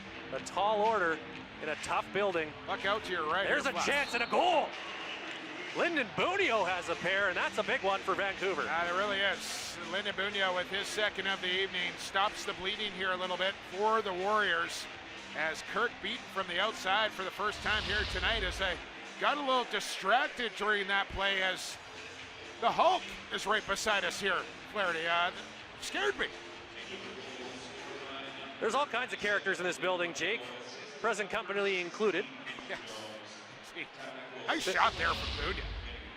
And it's a 9-4 game, 6:23 to go here in the third. And yes, the Warriors preventing the Rush from breaking out into an even bigger lead here. That's an important goal. And Bunio getting into the lineup and scoring a couple of goals. With the Rush coming right back, and Corbeil scores! How do you like that for an answer? The captain makes it 10-4. I like it a lot, if you're asking. The redhead, the gold shaft, gets number 10 for the Rush. The captain doing the damage. 10-4 Saskatchewan, 6:14 to go third quarter. Chris Corbeil's 5th goal of the season. He's having a good year in transition, is the captain. Coming off his captaincy at the World Championships, and he just carried that right into this season. Set up from a guy that he played against to win that gold medal for Team Canada in the Iroquois Nationals, and Jeremy Thompson, who picks up another apple. Yeah, Thompson has a couple of assists here tonight. And we got ourselves a goaltending change here. Flat says Nolan Clayton Donnie, number 60 will come into the goal here for Vancouver as Eric Penny gets the hook. I don't know if this is going to be a permanent one for Chris Gill or not, but Clayton going to try and stem the tide here momentarily. Well, Nolan Clayton signed in late January as the team, we talked about it earlier, releasing Aaron Bold, and he's come in for just a couple of brief moments so far. He's seen one shot and made one save. He's going to face some action right now as the Rush have possession. Welcome to the NLL, Nolan Clayton, as you face one of the most lethal offenses in the league.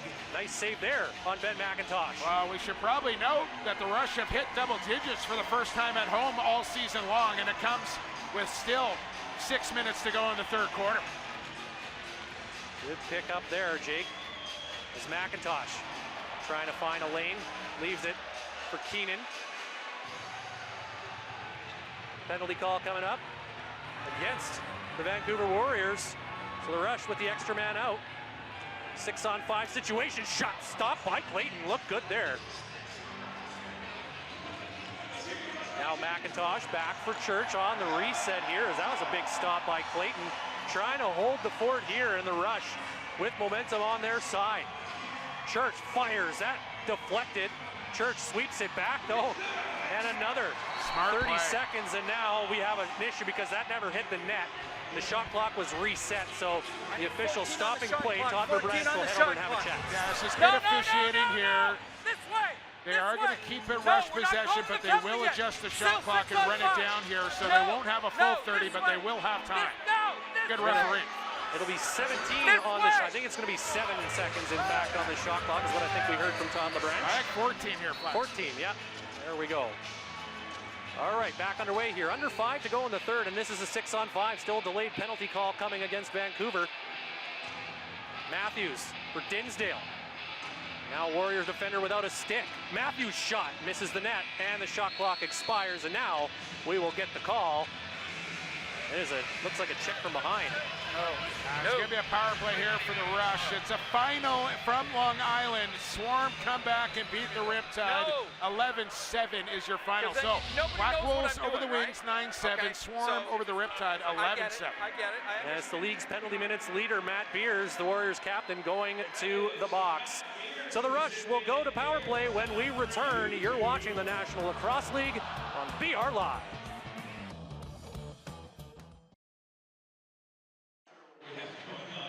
Back inside SaskTel Center, that's a lonely fan right there trying to cheer his team on, but let's send it down to floor level where Daniela Ponticelli's standing by with Ryan Dilk.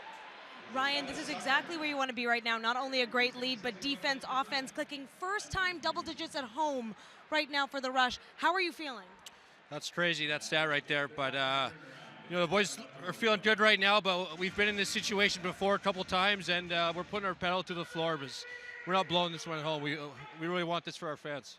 Okay, that's all I really need to know. Go get them. Back to you guys. Great stuff. Thanks, Danielle. And yes, Ryan Dilks had some of the strongest words after last night's game, so you know he's leading the charge, and he's been leading the charge all season, one of those veterans on the back end. And still leading the league in mustaches as well. 100%. No! Matt Beers had a nice one at the start of the season, but he shaved it off. Something about those firemen. They can't grow beards, so they grow the stash. So the Rush on their third power play of the game here. 1 for 2 so far. Shot from Keenan wide of the goal. Matthews appealing for a touch by Clayton, who remains in the goal here out of the timeout. So it looks like it'll be Nolan Clayton's game for the rest of the way. Pretty surprising there. Usually when you see all 5 offensive players stay and not move, it went off of somebody, but they give the ball to Vancouver here. And while this possession is going on here, it's real important now for Saskatchewan to try and get one past Clayton, rattle his cage a little bit, especially while they're on the man advantage, and keep that momentum going here in the late stages of this third quarter. Big shorthanded save by Evan Kirk right there. Shots are now 36-32 in favor of Saskatchewan. 1 minute and 10 seconds remaining in the man advantage. And I don't know, sorry, Matthews. I don't know if you noticed this or not, but an adjustment made to the Rush power play here tonight as well, as they put Keenan up top. And there's Matthews with a goal. beautiful ball movement, and the Rush make it 2 for 3 on the power play. Yeah, sorry to take your call there, but that was the adjustment that they made, and that's not a spot that you see Mark Matthews score goals from often because he's usually the guy that's playing the point on the man advantage. But a little switch here, a little adjustment, and there's the mailman sticking it home on top of the crease. Yeah, we were talking about that earlier. We saw Ryan Keenan running the quarterback role in practice last night, and that's another one of those tweaks. We have Murphy in the lineup to go 4 righties again. The power play, a little bit of shuffling around, and the results are coming. And there's that goal I was talking about on the power play against the new goaltender. The lead out to 7, biggest of the game now. McIntosh and Keenan get the assists on Mark Matthews' 12th goal of the season. Dilks with another save there as the ball was across the line, but in the air, and Dilks saved another possession. Rush right back to work on offense. 3:15 to go here in the third. They now lead it 11-4, their largest lead of the game. Dinsdale to Murphy. Shot blocked, now the shot clock expires, and he'll just throw it over to the far side. Brandon Goodwin picking it up for Vancouver. I'd have been a little lucky to avoid a delay of game call there after the buzzer. Could have been indeed, but the Rush get away with one there perhaps. Goodwin staying out on the floor for this set. Cross for Jones. Quiet night for Mitch Jones. Takes that shot, misses the rebound chance, they score. Riley Lowen with a great diving effort gets the Warriors' 5th goal of the game. And that's what Riley Lowen does best right there. Kind of a junkyard dog, if you will. Looks for the scraps and picks up a rebound off Evan Kirk, who wasn't happy with himself after letting that one loose. Jones loads it, and that one comes off the end boards, and Kirk maybe just crouching down a touch too early, and Lowen finds the top of the goal. And goal number 5 here for Vancouver, now back within 6 with 2:46 to go in the third quarter. Give Lowen 16 on the year, and it's an 11-5 game. 2:46 to go in the third quarter. Jeremy Thompson with another face-off win, and he's having one of his better games this season here on the draws. I was about to say, he's really starting to dominate the dot here tonight, and that can only mean good things for his confidence. And more importantly, I've been impressed with Jeremy Thompson's discipline and his decision-making here tonight. Here's Dinsdale, thought about it, now tries to get in tight. Pass across for Keenan. 5 left to shoot. McIntosh takes it, and Clayton makes the save. Loose ball picked up by Vancouver. Matt Beers will bring it up the floor. Jones, ball, McBride, Schuss, and Bunio out for this possession. Lyndon Bunio has 2 goals tonight. Pass dropped, but Schuss picks it up. Now Jones for Bunio. Wheeling up top, swings it across for ball. Now back for Mitch Jones. Shot clock winds down, nothing there for the Warriors. Great smothering defense by the Rush. Yeah, I'm just not really sure what you do in that situation. You got Rubish, you got Corbeil, you got Dill. There's nowhere to go with the ball. Matthews takes it. He had the power play goal that gave the Rush their 11th of the night. McIntosh fires, and Clayton with a good save on Ben McIntosh. Shatler gets to the loose ball, and a reset on the shot clock. Now, Shatler thinks about bringing it out front. Now will wind into the corner, looking for Murphy in the middle, but too many bodies in the way. Vancouver takes over. Probably a ball Murphy should have caught, but I was just about to say, you just got a fresh 30, make the defense work. You got a 6-goal lead. McBride. Now Jones with it. Into the corner for Riley Lowen, who has the Warriors' most recent goal. The cross for McBride. Takes a check from Messenger, and ball slips free. Picked up by Jones. Across, and another shot clock violation. Back-to-back possessions. The Rush not allowing the Warriors to even get a shot on goal. Well, we talked about the 60-minute effort right off the get-go, and so far, I would say 45 for 45 as far as the work ethic goes. Matthews from McIntosh as the crowd ups the decibel meter, and Keenan's shot is stopped by Clayton, who has looked pretty good here since coming in. Yeah, I was about to say, not too shabby here for Nolan Clayton. Now a big check by Matthews, takes the ball away from Mallory, back to Matthews, now a chance, Keenan scores! What a play, what a goal! 12 on the board for the Rush. Those folks back at NLL Productions, get your videographer ready to clip this highlight because it's going on the plays of the week. Matthews and Keenan hook it up for a gem to make it 12-5 on a little give and go. There's the can opener from Matthews. Ball loose. Keenan. Oh, there's 42. Give it back. Tuck it in. Beauty. With 16 seconds to go, and Rush Nation alive and well here inside Saskatchewan. What a difference a week makes. 16 seconds left on the clock here in the third, and the Rush are back out front by 7, 12-5, and Hamer Jackson feeling it, and his right arm hanging a little bit low after that face-off, and a chance right before the buzzer, and a really good save by Clayton right there. Building would have and an empty exploded. net, and they score. I think that beat the buzzer.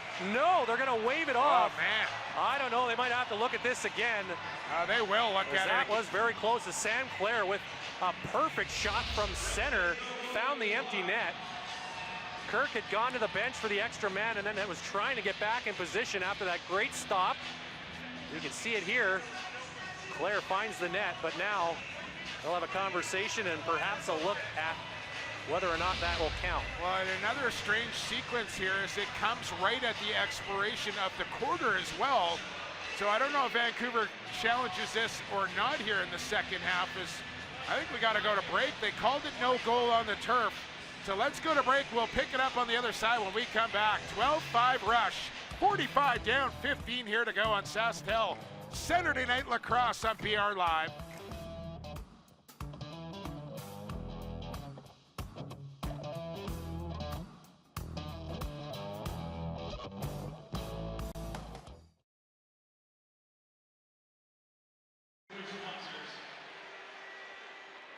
Three quarters complete here at Saskatchewan Center at Saturday Night Lacrosse and the Saskatchewan Rush.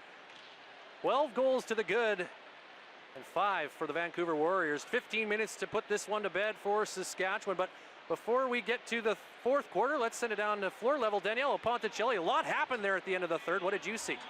Honestly, it all happened so quickly, and from this vantage point between the benches, it was tough to say if it went in before the buzzer, but I can say that Hammer Jackson, whatever afflicted him, he had his shoulder hanging pretty low, looking not so great, stepped out back with the trainer. I can also say, though, that Ian Hawksby, I know he had a bit of an possible injury situation in the first half. Well, he is back out for the Vancouver Warriors. Guys? Thanks so much, Daniela. And yes, it'll be Owen Barker to take this face-off with Hamer Jackson now sidelined. And the teams are set to go here for fourth quarter action. 12-5 Rush. Blow the whistle. Let's play some lacrosse. You heard the man. The fourth quarter is underway. The Rush. You heard Ryan Dilks in that third quarter say pedal to the metal as Chris Corbeil tries to put an emphatic point on that, trying to find Garland, but just couldn't quite connect. Now Vancouver. Lots of work to do here in this fourth quarter as they look for a big, big comeback in Saskatoon. Ball, swings it across. Jones, on for Schuss. Takes that shot, scores! A beauty by Logan Schuss. Give him a hat trick, and that's what the Warriors needed to start the fourth. The bus rolling here tonight for Vancouver. 3 out of the 6 goals for 18. That time goes Cheddar. High past Evan Kirk, as Logan usually likes to throw it down at the feet, put it on a bounce, but this time finds the upper part of the goal, uses this defender as a bit of a screen as he turned Thompson and then rips it into the top corner. Beautiful shot from Logan Schuss. Just 34 seconds into the fourth quarter as the Warriors close the gap to 6. That first goal of the quarter, always ever important. Give yourself a little belief, give your team some life, give them some energy and a little momentum, and see if you can build off of that if you're the Vancouver Warriors. And Jeremy Thompson, well, I was gonna say another face-off win, but can't cleanly pick up that ball. And now a little minor interference on Thompson, so Vancouver's going to take possession. Ball. As the Warriors try to make it back-to-back goals here, narrow the gap a little more. Inside looking for ball, but he was being guarded by Jeff Cornwall. And Thompson picks it up and heads the other way. He's got Dilks, Hosick, there's Matthews, he scores! Mark Matthews, the laser off the bench, right for the goal as he runs into Nolan Clayton after the play, but it looks like no harm, no foul there. Matthews has his second, it's 13-6. Yeah, big goal there for the Rush, and Matthews has another good decision from 74 in transition. Had Hosick to his left, but then sees, well, the perennial 100-point man coming off the bench. Pretty easy decision who to give that one to. And Matthews finds his favorite corner. That's the short side top corner, and it's 13-6, Rush. And another quick answer by the Rush. We saw that in the third quarter as well after Riley Lowen scored. The Rush answered back almost immediately, and they do so here again. And once again, the lead is 7. Possession awarded to Saskatchewan off the draw here. Matthews leaves it for Schattler. The Rush hungry for more. They're not satisfied just yet. Matthews, McIntosh back for Matthews. Into the middle, Keenan scores! How do you stop that? Ryan Keenan has a pair. It's 14-6. You don't? I think that's 3 for Keenan, actually. That's his hat trick goal. Platt says he makes it 14-6.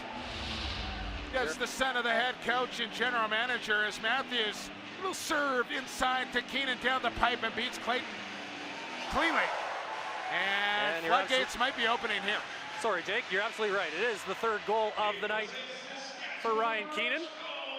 Talked to him yesterday. He says he's feeling very comfortable, starting to really feel like a big part of this offense now in his 4th season. Well, let's not forget either, the guy was the #1 overall pick. Pretty good. And on a lot of other teams, he may have already put up 100 points. It's just this offense has so many weapons in it, you don't need him to do that. But this season, a little bit more touches on the ball in the sets, and we're seeing the results. And he's got a hat trick here this evening. 14-6 the score, 13 minutes and change left in the 4th. Ball pressured by Travis Cornwall, who stays right with him. Ball gets the shot away. Kirk with the stop. McBride trying to pull in that loose ball, but it's Ryan Dilks who comes up with it for Saskatchewan. He's had a great game. He always does, but he's standing out here tonight. Schattler leaves it for Matthews. Now Keenan, another shot, but that one hit O'Doherty, and now a chance, but no, it's waved off. It's O'Doherty shaking his right hand as he took the brunt of that Ryan Keenan shot. Murphy wants a challenge. Let's see if we get a replay here, Flats, in 25 seconds or less, because I think that might have been a good goal. We're gonna have a look quickly on the replay here as play continues at the other end. Cutting towards the goal, but no, a crease violation this time on Lyndon Bunio. And we do have a flag is on the turf. We're gonna have another look at that play as the Rush made a bid for their 15th. And now we got a really interesting situation here because Saskatchewan is now challenged.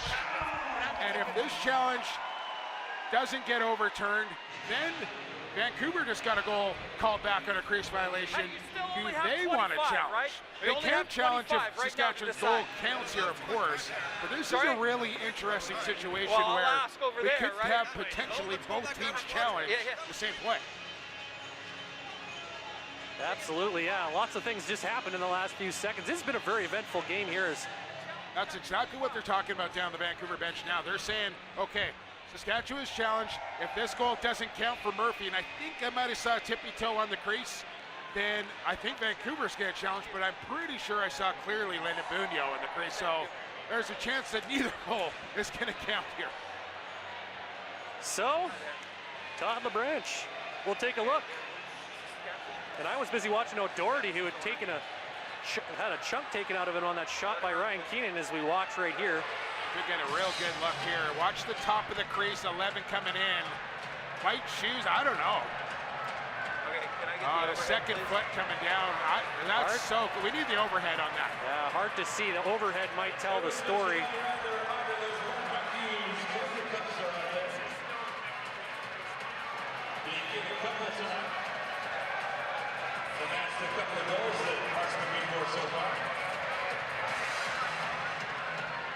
Here we go just again. back that up here just real quick. Okay, Looking that's good. up Go top. forward from here. Just frame by frame for me, please. So we have another look here. It looks like Okay, thank you very Pinto much. is on the crease there. Yeah. So just watch the quick second. look as LeBranch is already set to return onto the floor. So now we will brace ourselves potentially for a second review. Here's the call.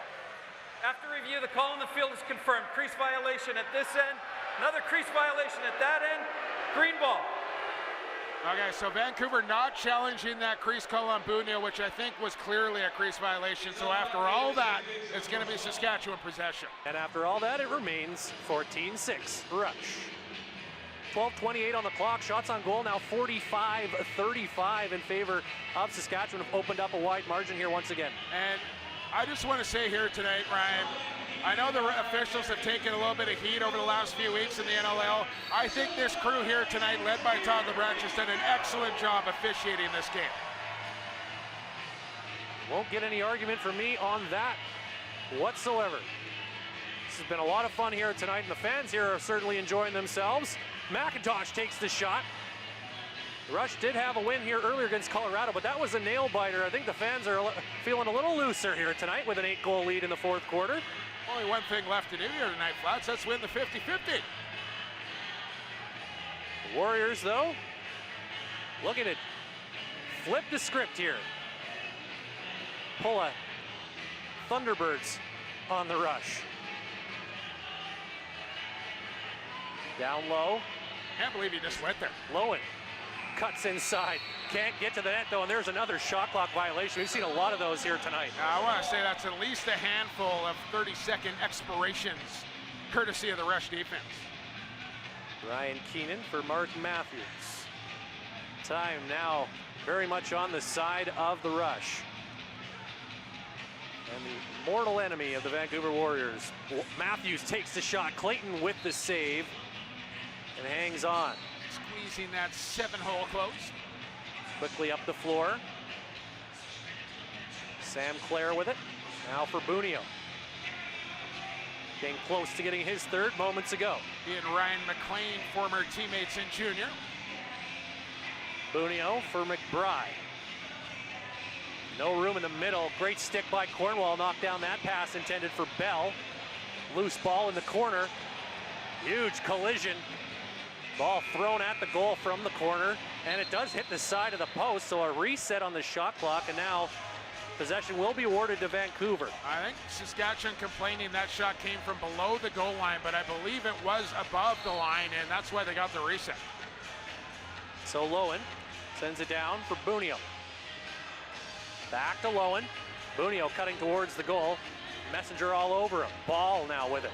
Takes that shot, and Evan Kirk reads it perfectly. Messenger up the floor. Look out. Gonna take it right to the goal. Messenger, and a stop by Clayton as he let a little look off there and got himself some space and almost got his second of the night. He's just one of those guys, when he's got the ball in full steam, you just wait for something exceptional to happen. And it usually does. Now a big battle for that loose ball, and McBride wins it. There's a wide open man at the top of the crease is Lowen. And now we have a stoppage here as we had a penalty called, a couple of them in fact, as Rubish and Schuss got a little extra shots in, and they were both going to sit for a couple minutes here with 10:03 to go. I mean, Schuss may be the one guy that's not frustrated offensively here tonight. He's got 50% of the Warriors' goals, but watch it here again. A lot of hacking and whacking, and then the mitts get up, a little pushy shovey, and Todd LeBranch says, go cool off for 2 minutes, boys.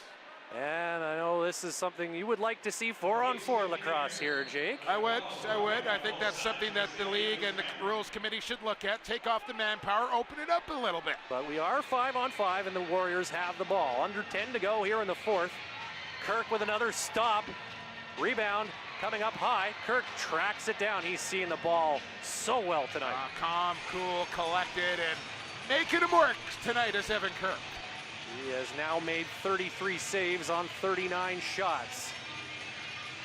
Church into the corner for Ben McIntosh. Couple goals in the first half for Benny Mack. Matthews, he's got a pair. Back for Schattler. Shot deflected. Finds McIntosh. 4 on the shot clock. This one's going to expire on Saskatchewan, but they'll take that with an 8-goal lead. Yeah, we're going to go to break, but I don't know why that wasn't a reset, because I'm pretty sure that deflected off of Nolan Clayton. Although it wasn't a clean shot on goal, the goaltender made contact with the ball. That should have been new 30. But we're going to break. 9:16 here to go in the final quarter. Rush lead it by 8, 14-6. This is the National Lacrosse League on BR Live.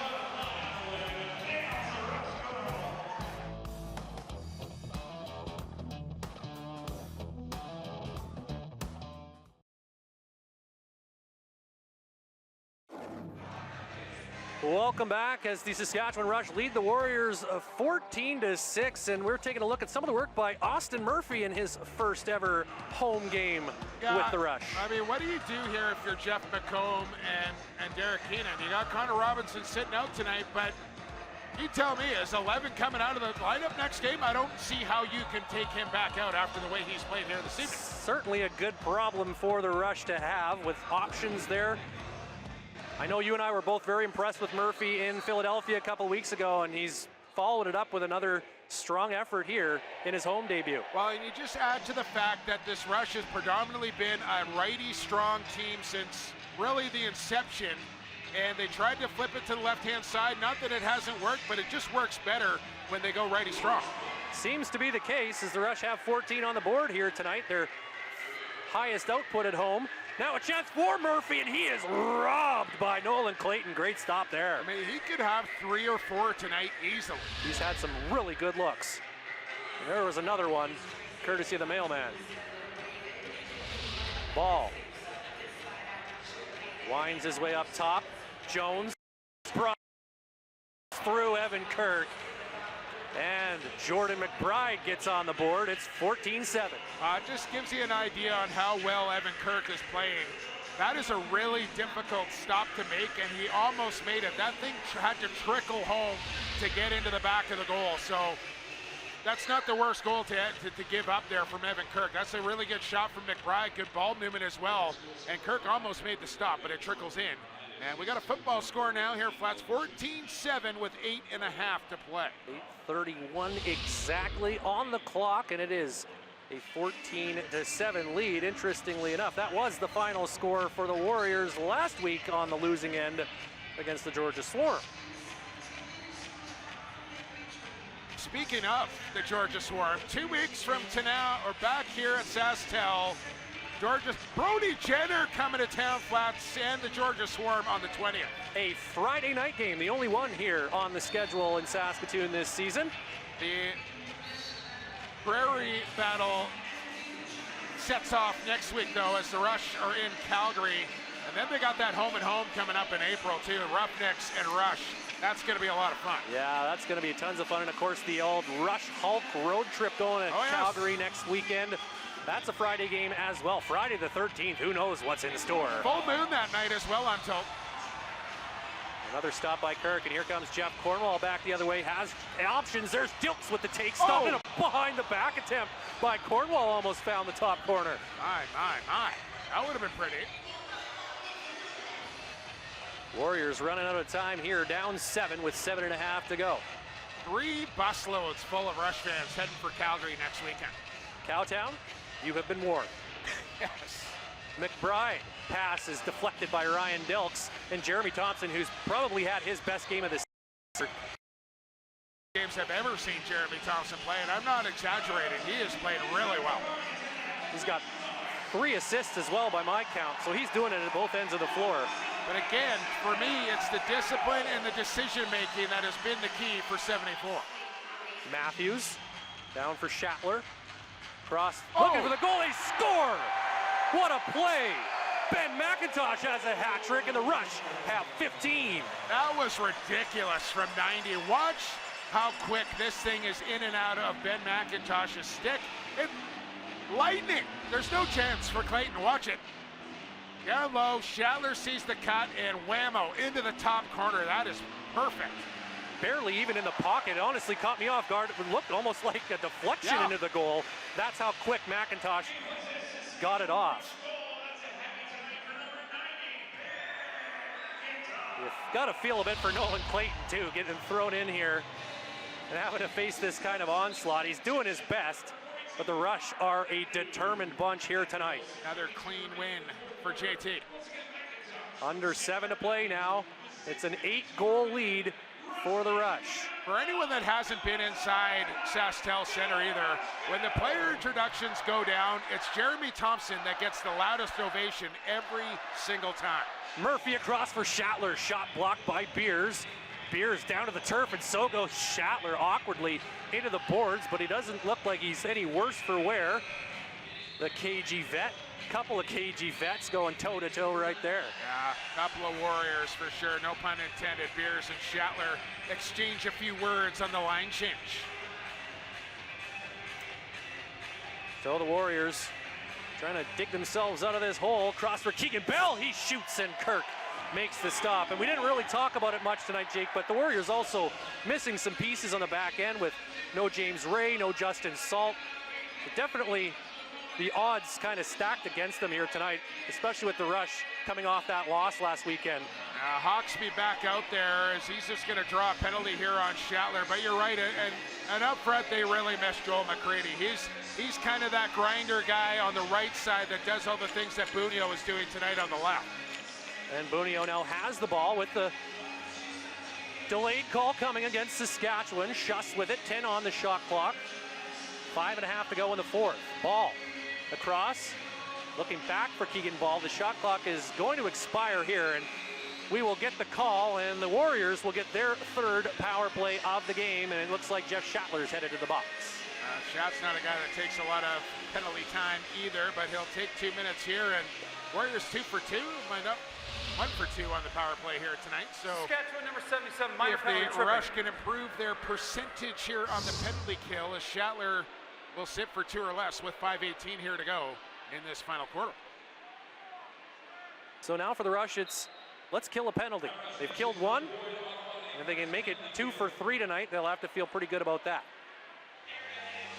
Another box to check off here this evening. They've checked a few. Lowen, Schuss, Jones. Ball, back for Jones, shoots, Kirk makes the save. And Mitch Jones 5 minutes away from going back-to-back games without a goal. Yeah, under 5 we go here, and you're right, checking off boxes. They've hit the 15-goal mark here tonight. They've held their opponent to just 7 here with limited time to play. Evan Kirk's been sharp, power play's been okay, transitions, it's all going well here. They're going to have David Ayers come out to morning shoot-around every week. Perhaps that's the good luck charm the Rush needed. Get the E-Bug in the building. Once again, thanks to David Ayers for joining us earlier tonight. Great to see him here. And a kidney transplant recipient, great story there as well, and that's what brought him to Saskatoon initially, as he was here for the Junior Hockey Saskatoon Blades game last night on Organ Donation Night in the building. So when he found out the Rush were playing and his old buddy Derek Keenan was behind the bench, he said, I'm sticking around. Got himself a free jersey. There's a shot stopped by Kirk off the stick of Keegan Ball. Under 4 to go now here in the fourth, and just 35 seconds left in the man advantage. Yeah, I worked this entire 30. You don't even need a shot here to get the penalty kill. Leave Vancouver with no time. Dinsdale takes a look at the clock. He got the party started here tonight, did Marty Dinsdale. Now finds Church cutting towards the goal, but a good job by Barker defensively that time. Don't forget Star Wars night coming up from Southern California as the San Diego Seals will take on the Rochester Nighthawks coming up after this one. Ted Jenner and Doug Locker with the call on that one. That pass off the mark. Lowen can't field it. Now out of the box comes Schattler. Perfect pass from Hossack. Schattler in alone. He scores! Jeff Schattler puts a stamp on it right there. Give him 2 and give the Rush a season-high tying 16 goals on the night. Yeah, that's the way it's gone here for Vancouver tonight, and really the way it's gone for Saskatchewan as well. Almost perfect timing on the turnover.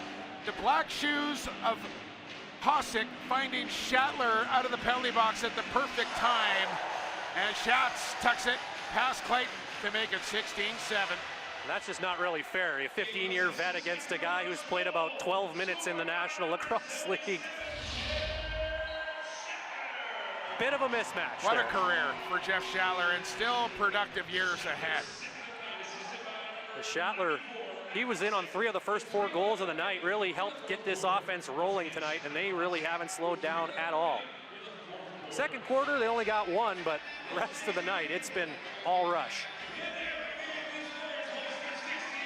Well, I'll tell you what, Flats, like, look out, rest of the league. If the Rush find their stride, and this could be the game where they Boom, turn the Ryan corner. Keenan, Wow. 4-17-7.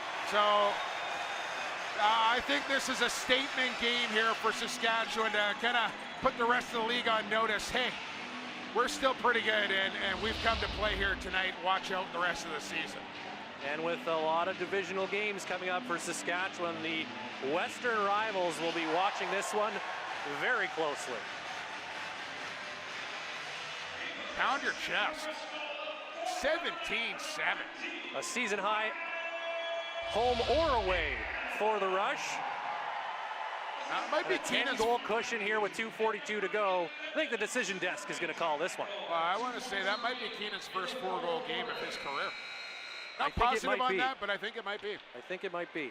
We'll have to check, but just a great night all around for this offense. And not just the offense, the transition, the defense, it's all coming together tonight for the Rush, as we will have another look here at this Ryan Keenan goal that gives the Rush a 10-goal lead. Top corner. Yeah, just as you were We'll be back with the rest of this one. Just 2:41 to go. The Rush on cruise control. They lead the Warriors 17-7 here on BR Live.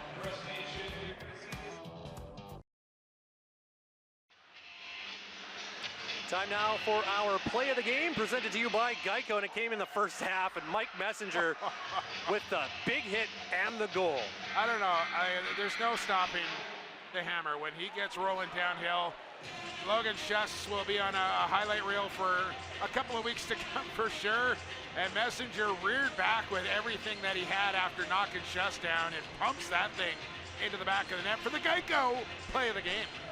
And if Mike Messenger's the hammer, Logan Schuss would be the nail. Back underway here, under 2 minutes and 40 seconds remaining in this fourth quarter. Warriors, Lowen hammered down by the aforementioned Mike Messenger right there, but possession will stay with Vancouver. He's the kind of guy that you just kind of picture like just chucking big boulders around and sawing logs in half with his bare hands. It's like he is a machine. Keegan Ball with a shot stopped by Evan Kirk, who's now made 37 saves on 44 shots. The Rush have 53 shots on the board, make it 45 shots, so 38 saves for Evan Kirk. All right, just getting word coming in. Statistician extraordinaire Graham Perro letting me know Keenan scored 4 goals in Colorado in 2018. That is his only other 4-goal game. Always, no, Graham's always on top of that stuff. He is the man when it comes to stats, no question. Crowd, the remaining crowd, those who haven't gone out to beat the weather and or the traffic, rising to their feet here inside SaskTel Center with under 2 to go. They got tired of beating their chest, Ryan. Now they are beating the weather outside. Well played. Thank you. Well played. That shot bounces over top of the goal. Still 10 on the shot clock, but the Warriors can't corral the loose ball. Justin Robinson picks it up, throws it up ahead a little wildly, but Thompson will run onto that pass. And now just counting down the time here. Nobody's using their seat now inside SaskTel Center. On their feet and clapping along here as the Rush run away with this one by 10 with a minute to go. Saskatchewan has been waiting for a game like this, and not just at home, but on the road as well, because they've given up some big leads and escaped with some wins on the road when they looked like they couldn't put it on lockdown. This one has been a wire-to-wire win for Saskatchewan. 60-minute effort, start to finish here by the home team.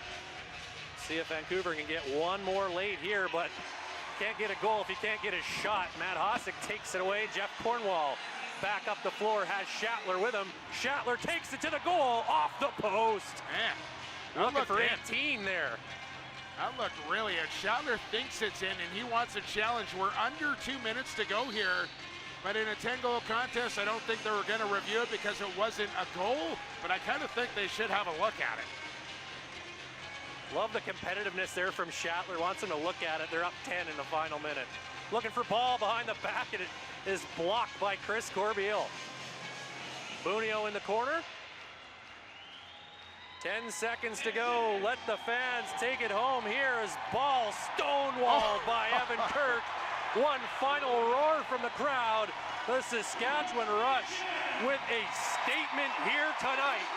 17-7 the final. Big win for the Rush. They're going to send this home crowd home real happy here tonight. Start to finish, like you said, this was the Saskatchewan Rush that everybody kind of expected to see coming into this season, with the return of Cornwall and Dilks and healthy Evan Kirk.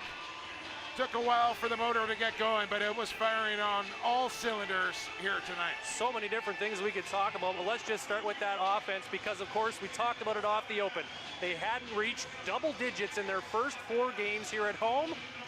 They hit 17 on the scoreboard here tonight, and it was everybody getting in on the action. Well, what was it? The first 6-7 goals were scored by 6-7 different goal scorers, and that's when you know you're kind of in for a big night. And everybody contributed. Murphy, Dinsdale, Church, McIntosh, Schattler, Matthews, Keenan. They were all in on the goal scoring here tonight. Ryan Keenan leading the way with 4 goals. But he had a hat-trick performance from Ben McIntosh, a couple from Robert Church, a couple from Matthews, a couple from Schattler. Austin Murphy gets 1. Messenger. And Matthew Dinsdale got the first goal of the game. Good luck picking the 3 stars here tonight. Yeah, a lot of options as well. And on the other side, Vancouver, this is tough. And when they lose big. This is their 9th loss this season, and 7 of those losses by 5 goals or more. Yeah, some work to do in Vancouver, no question about it. They will finally get another first-round draft pick coming up in the entry draft, but the season's starting to slip away here on the Warriors. Injuries not helping, and listen, this was always going to be a tough game for Vancouver to come into Saskatoon and try and beat the Rush, coming off a 1-3 start to their home schedule. And they were a motivated lacrosse team. This is going to be a tough matchup from the get-go for the Warriors. As the Rush salute their fans, let's take a look at the Alterna save of the game. And it wasn't one that Evan Kirk made, or at least he made part of the save, but it was Ryan Dilks making the stop. Yeah, this was impressive by Dilks. I mean, this could easily have gone across the goal line. That's quick thinking there by 24. Kirk slowed it down. Dilks saves it off the goal line for our Alterna save of the game. And really encapsulates what was a total team effort by the Rush here tonight at both ends of the floor. Coming up on NLL Postgame Live, we've got highlights and analysis of tonight's game and a look at scores around the league, all coming up next. And, of course, we're going to hear from the first star of the game. You're watching the National Lacrosse League on BR Live.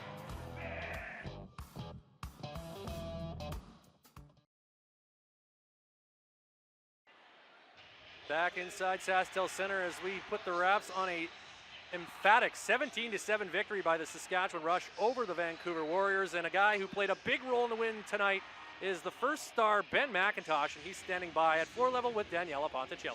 Thanks, Ryan. Ben, you've got to feel good about this. Not only a huge win, I feel like you've been chasing this a little bit all season, getting close on the road, and then to have it here at home. Just what's the feeling? Yeah, you know what? It's been kind of a battle for us. I don't think we put 60 minutes together yet this year, and I thought we did a really good job of that tonight. So it's big for us. It's good for our momentum, so we're happy. And we talk about 60 minutes and you think, okay, yeah, of course that's the way lacrosse is played, but it was 60 minutes on both ends, your defense and offense stepping up. What were some highlights for you in terms of what you saw from your teammates? Yeah, I mean, Jeremy was doing really good at the face-off. Mess was out there banging bodies. I mean, he's a big boy, so that stuff gets us fired up, and just being able to go out on offense. And we simplified things a little bit and playing hard and fast, and I think that helped us a lot. And also, you had a really great connected practice last night, which you didn't get last week. You know, things like that all kind of add up and count. So now taking this momentum, you're back on the road again, facing Calgary, another divisional opponent. What do you have to say about that matchup? Yeah, I mean, Calgary's a really good team. They're the defending champs right now, and you know, they've been kind of banged up all year, but they're getting healthy and they're playing some really good lacrosse. So it's going to be a really tough game for us. Well, guess what? You're also playing good lacrosse. Thanks so much. Congratulations on tonight's win. Back to you guys. Thanks so much, Daniela. Yes, Ben McIntosh, 3 goals, 3 assists here tonight. And yeah, we had a few candidates who could have been the first star, but here certainly a worthy choice, Jake. Yeah, I mean, he was doing Ben McIntosh things, getting to the top of the crease, quick sticks. There's the dunk from behind.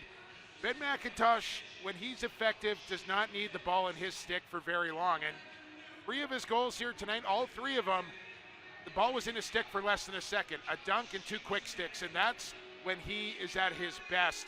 Matthews setting him up, McIntosh sticking it home. And we talk about Ben off the open. He had no points last week, and the Rush needed him to come through, but it wasn't just Ben McIntosh. It was that entire offense. Didn't seem like it mattered who had the ball on their stick. They were finding their looks, and they were taking it hard to the middle. Yeah, absolutely. Dinsdale got the party started. Austin Murphy chipped in. Shatler had a couple. Keenan with his second goal. Matthews with a couple. So everybody on that offensive end, Robert Church had a couple as well.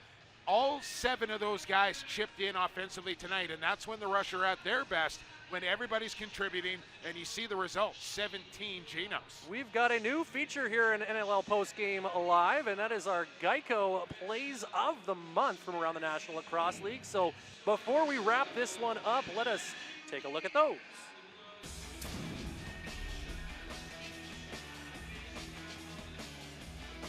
Walker, that goal, has the ball again, now to the net, Doby, behind the back and scores! Jane Doby, second of the night, and it's a pretty one. Can't get a shot off, great play by Merrill, empty net, will it go in? Oh, he scored! Are you kidding me? A 200-foot goal from the captain, Brody Merrill. And the Rush heading on down on a 2-on-2. Here's a shot that I believe they score! Saskatchewan with a 16-15 victory. If this one will count.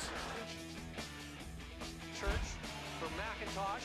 Matthews, quick stick. Are you kidding me? By Dylan Warren. I don't believe what I just saw. That's the save of the year right there.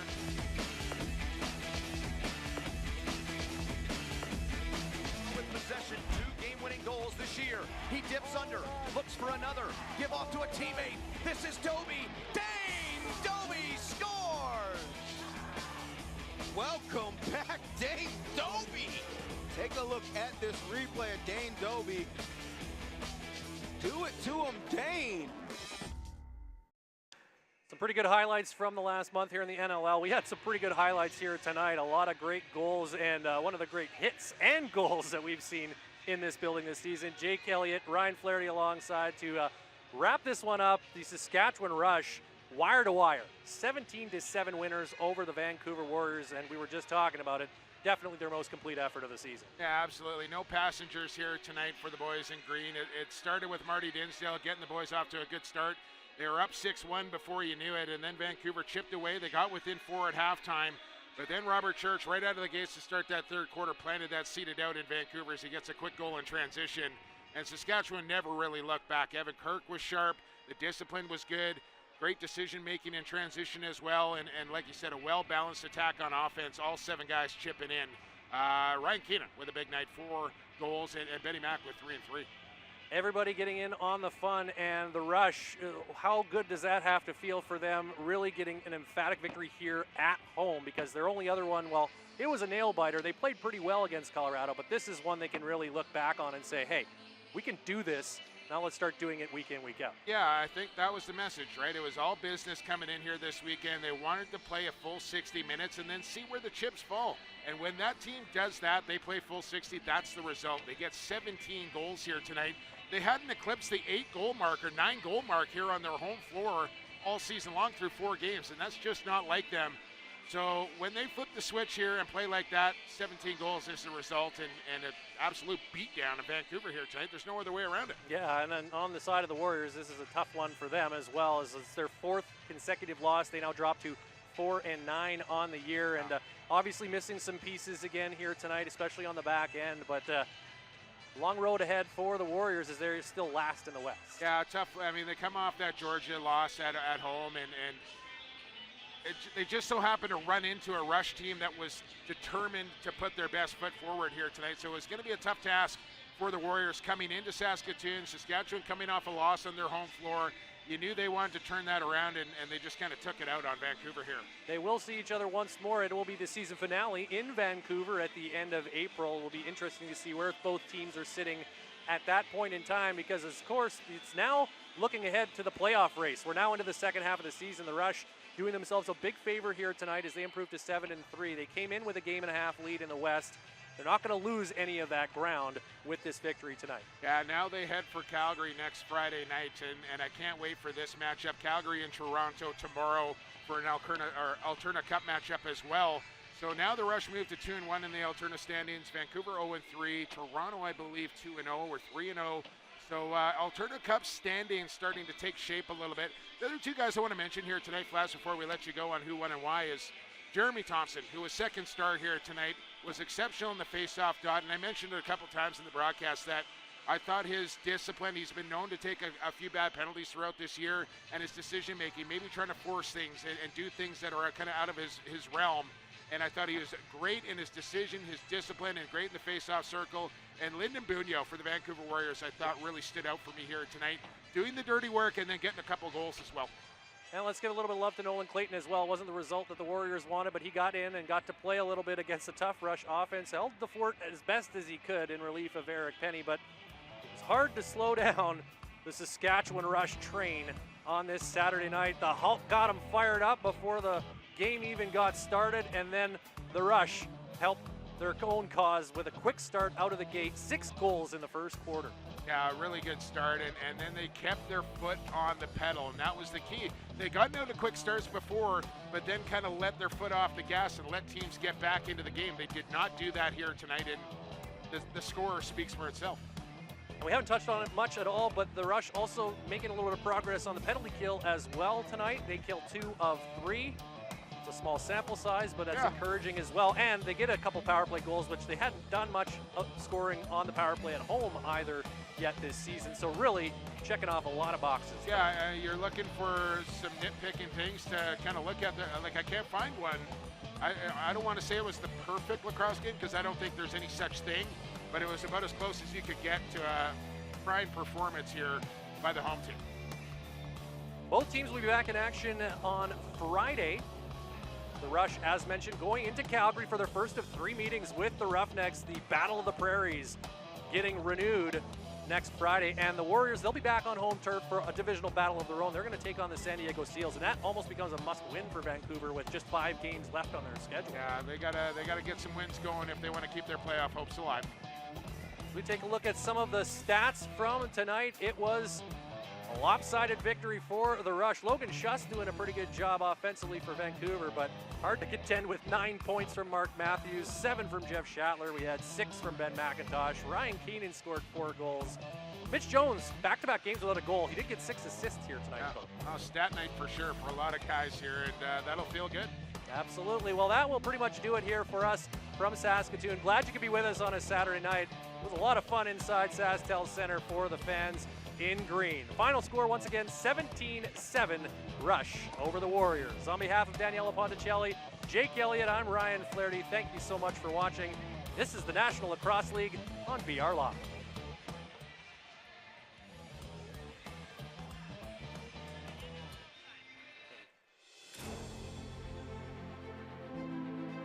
You have been watching a special presentation of the National Lacrosse League.